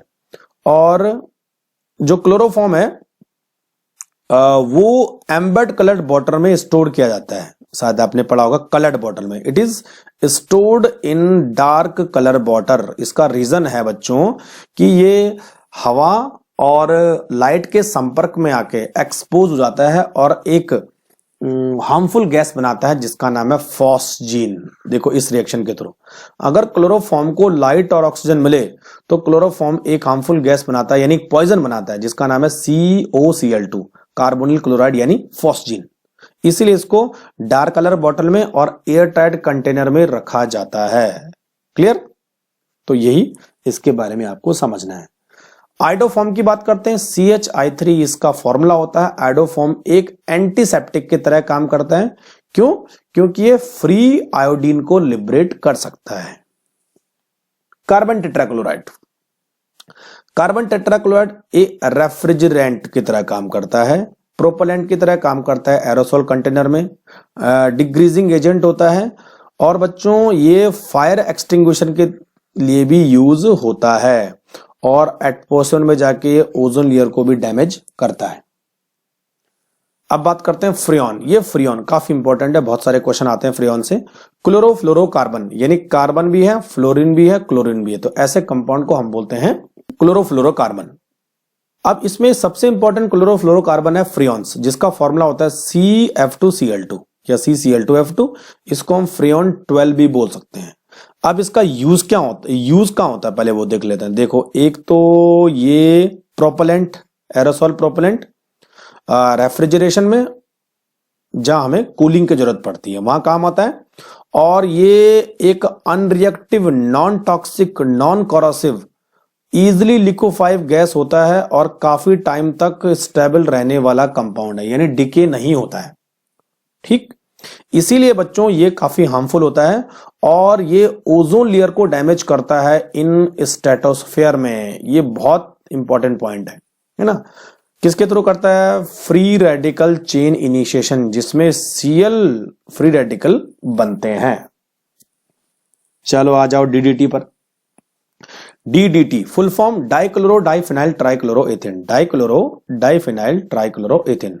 और जो दोनों क्लोरीन है वो बेंजीन की पैरा पोजीशन पर जुड़े होते हैं, इसलिए इसको हम बोलते हैं पैरा डाइक्लोरो डाइफिनाइल ट्राइक्लोरोएथेन। ठीक है, ये एक पावरफुल इंसेक्टिसाइडल होता है, इंसेक्टिसाइडल, इंसेक्ट को किल करता है। ठीक है, और खासकर मलेरिया के मॉस्किटो के अगेंस्ट तो काफी इफेक्टिवनेस इसकी देखी गई है। अच्छा, जो डीडीटी है वो पोल्यूशन कॉज करता है क्योंकि ये आसानी से वाटर में सॉल्युबल हो जाता है। तो डीडीटी का बच्चों ये फॉर्मूला आपको याद रखना है ना, कई बार क्वेश्चन आया डीडीटी से। तो लगभग ये चैप्टर पूरा हो चुका है। अब कुछ 3 टेबल हैं, उन टेबल को आपको समझना है और उन टेबल से आपको जो इंपॉर्टेंट एक्सट्रैक्ट है वो निकालना है। देखो मैं आपको बताता हूं। तो ये एक टेबल नंबर 10.4 है जिसमें न्यूक्लियोफाइल के बारे में है। तो जैसे मैंने आपको बोला था, किसी रिएजेंट का जो नेगेटिव पार्ट होता है वो न्यूक्लियोफाइल होता है। जैसे वाटर का नेगेटिव पार्ट OH न्यूक्लियोफाइल है और H2SH न्यूक्लियोफाइल है। इसमें न्यूक्लियोफाइल कौन सा है? RO माइनस, NaI में I माइनस, NH3 में NH3 न्यूक्लियोफाइल है, NH2 भी न्यूक्लियोफाइल है। ठीक है, लेकिन कहां याद रखना है? KCN, इसमें 2 न्यूक्लियोफाइल है, एक CN और एक NC। तो AgCN में NC और KCN में CN। उसी तरह KNO2 और AgNO2 में, K में ONO2 ONO और Ag में NO2। ठीक, अच्छा ये इंपॉर्टेंट है। लिथियम एल्यूमिनियम हाइड्राइड में हाइड्रोजन H माइनस न्यूक्लियोफाइल होता है और RMgX में R माइनस न्यूक्लियोफाइल होता है। ठीक है बच्चों, जैसे जैसे हैलोजन का साइज बढ़ता है तो डेंसिटी भी बढ़ती है, ये मैंने आपको पहले बताया था। और हैलोजन का नंबर बढ़ेगा तो भी डेंसिटी बढ़ेगी। ठीक है बच्चों, और एक और चीज मैं आपको बताने वाला हूं, अगर मैं इनमें सिमेट्री की बात करूं तो जैसे जैसे हैलोजन बढ़ेंगे ना तो सिमेट्री बढ़ेगी, तो डायपोल मोमेंट कम होगा। एक एक्सेप्शन यहां पर है बस, देखो ये कार्बन हैलोजन बॉन्ड है, तो फ्लोरीन क्लोरीन ब्रोमीन आयोडीन, तो बॉन्ड लेंथ ऊपर से नीचे बढ़ेगी, कोई एक्सेप्शन नहीं। तो बॉन्ड एंथैल्पी उस हिसाब से कम होगी, तो बॉन्ड एंथैल्पी और बॉन्ड लेंथ एक दूसरे के जस्ट अपोजिट होते हैं, यहां पर कोई एक्सेप्शन है। लेकिन बच्चों एक्सेप्शन है डायपोल मोमेंट में। यहां पर जो डायपोल मोमेंट का ऑर्डर है वो इस तरह है, देखो RCl पहले, RF बाद में, RBr उसके बाद और RI। देखो थोड़ा सा, यानी Cl पहले हो गया और RF बाद में हो गया। देखो Cl पहले हो गया और RF बाद में हो गया। जनरली डायपोल मोमेंट का कंसेप्ट क्या है कि इलेक्ट्रोनेगेटिविटी बढ़ने से डायपोल मोमेंट बढ़ता है, लेकिन यहां पर RCl ज्यादा रखेगा एज कंपेयर टू RF। ठीक, अब एक मैं आपको क्वेश्चन करवाता हूं, यहां पर पूछा है कि डायपोल मोमेंट किसका ज्यादा होगा? तो जो सिमेट्रिकल कम होगा, लेस सिमेट्रिकल, जिसका सिमेट्रिकल नेचर कम होगा उसका डायपोल मोमेंट उतना ही ज्यादा होगा। और सिमेट्रिकल अनसिमेट्रिकल कैसे पता चलेगा? हैलोजन को देख के, जितने कम हैलोजन उतनी ज्यादा अनसिमेट्री। तो ये ज्यादा अनसिमेट्रिकल है, ये थोड़ा सा कम, ये सिमेट्रिकल है, तो इसका डायपोल मोमेंट सबसे ज्यादा होगा। ठीक है बच्चों, अब ये तो आपने पूरा वीडियो देख लिया, सारा चैप्टर समझ लिया, क्वेश्चन भी कर ले। अब क्या करना है? अब जो भी क्वेश्चन एनसीईआरटी में दे रखे हैं, चाहे वो इंटेक्स वाले हो, चाहे बैक एक्सरसाइज वाले हो, चाहे वो सॉल्व एग्जाम्पल हो, सबके सबको लगाना है। ठीक है बच्चों, और जल्दी हमारा एक मोबाइल ऐप भी आने वाला है, ये सारी चीजें उसमें आपको मिलेंगी। Online test series, online DPP, combined test series download कर सकते हो डीपीपी को, previous year, hand written notes, printed short notes. तो बच्चों इसकी प्राइस हमने रखी है 300 रुपए, मात्र 300 रुपए में आप ये सारी चीजें एक्सेस कर सकते हैं जब तक कि आपका नीट नहीं हो जाता, यानी ये वन टाइम फीस है। तो अभी मैटर का अपलोडिंग चल रहा है, 1 वीक आएगा, 1 वीक के बाद पूरा के पूरा केमिस्ट्री पेज मोबाइल ऐप तैयार हो जाएगा, तो आप ले सकते हो उसको। तो मैं अपडेशन आपको दे दूंगा। चलिए, वीडियो कैसा लगा बताना, कोई चीज डिफिकल्टी हो तो मुझे लिखना, और आप मुझे टेलीग्राम ग्रुप पर, यूट्यूब पर मैसेज कर सकती हो। चलिए, तब तक के लिए थैंक यू वेरी मच।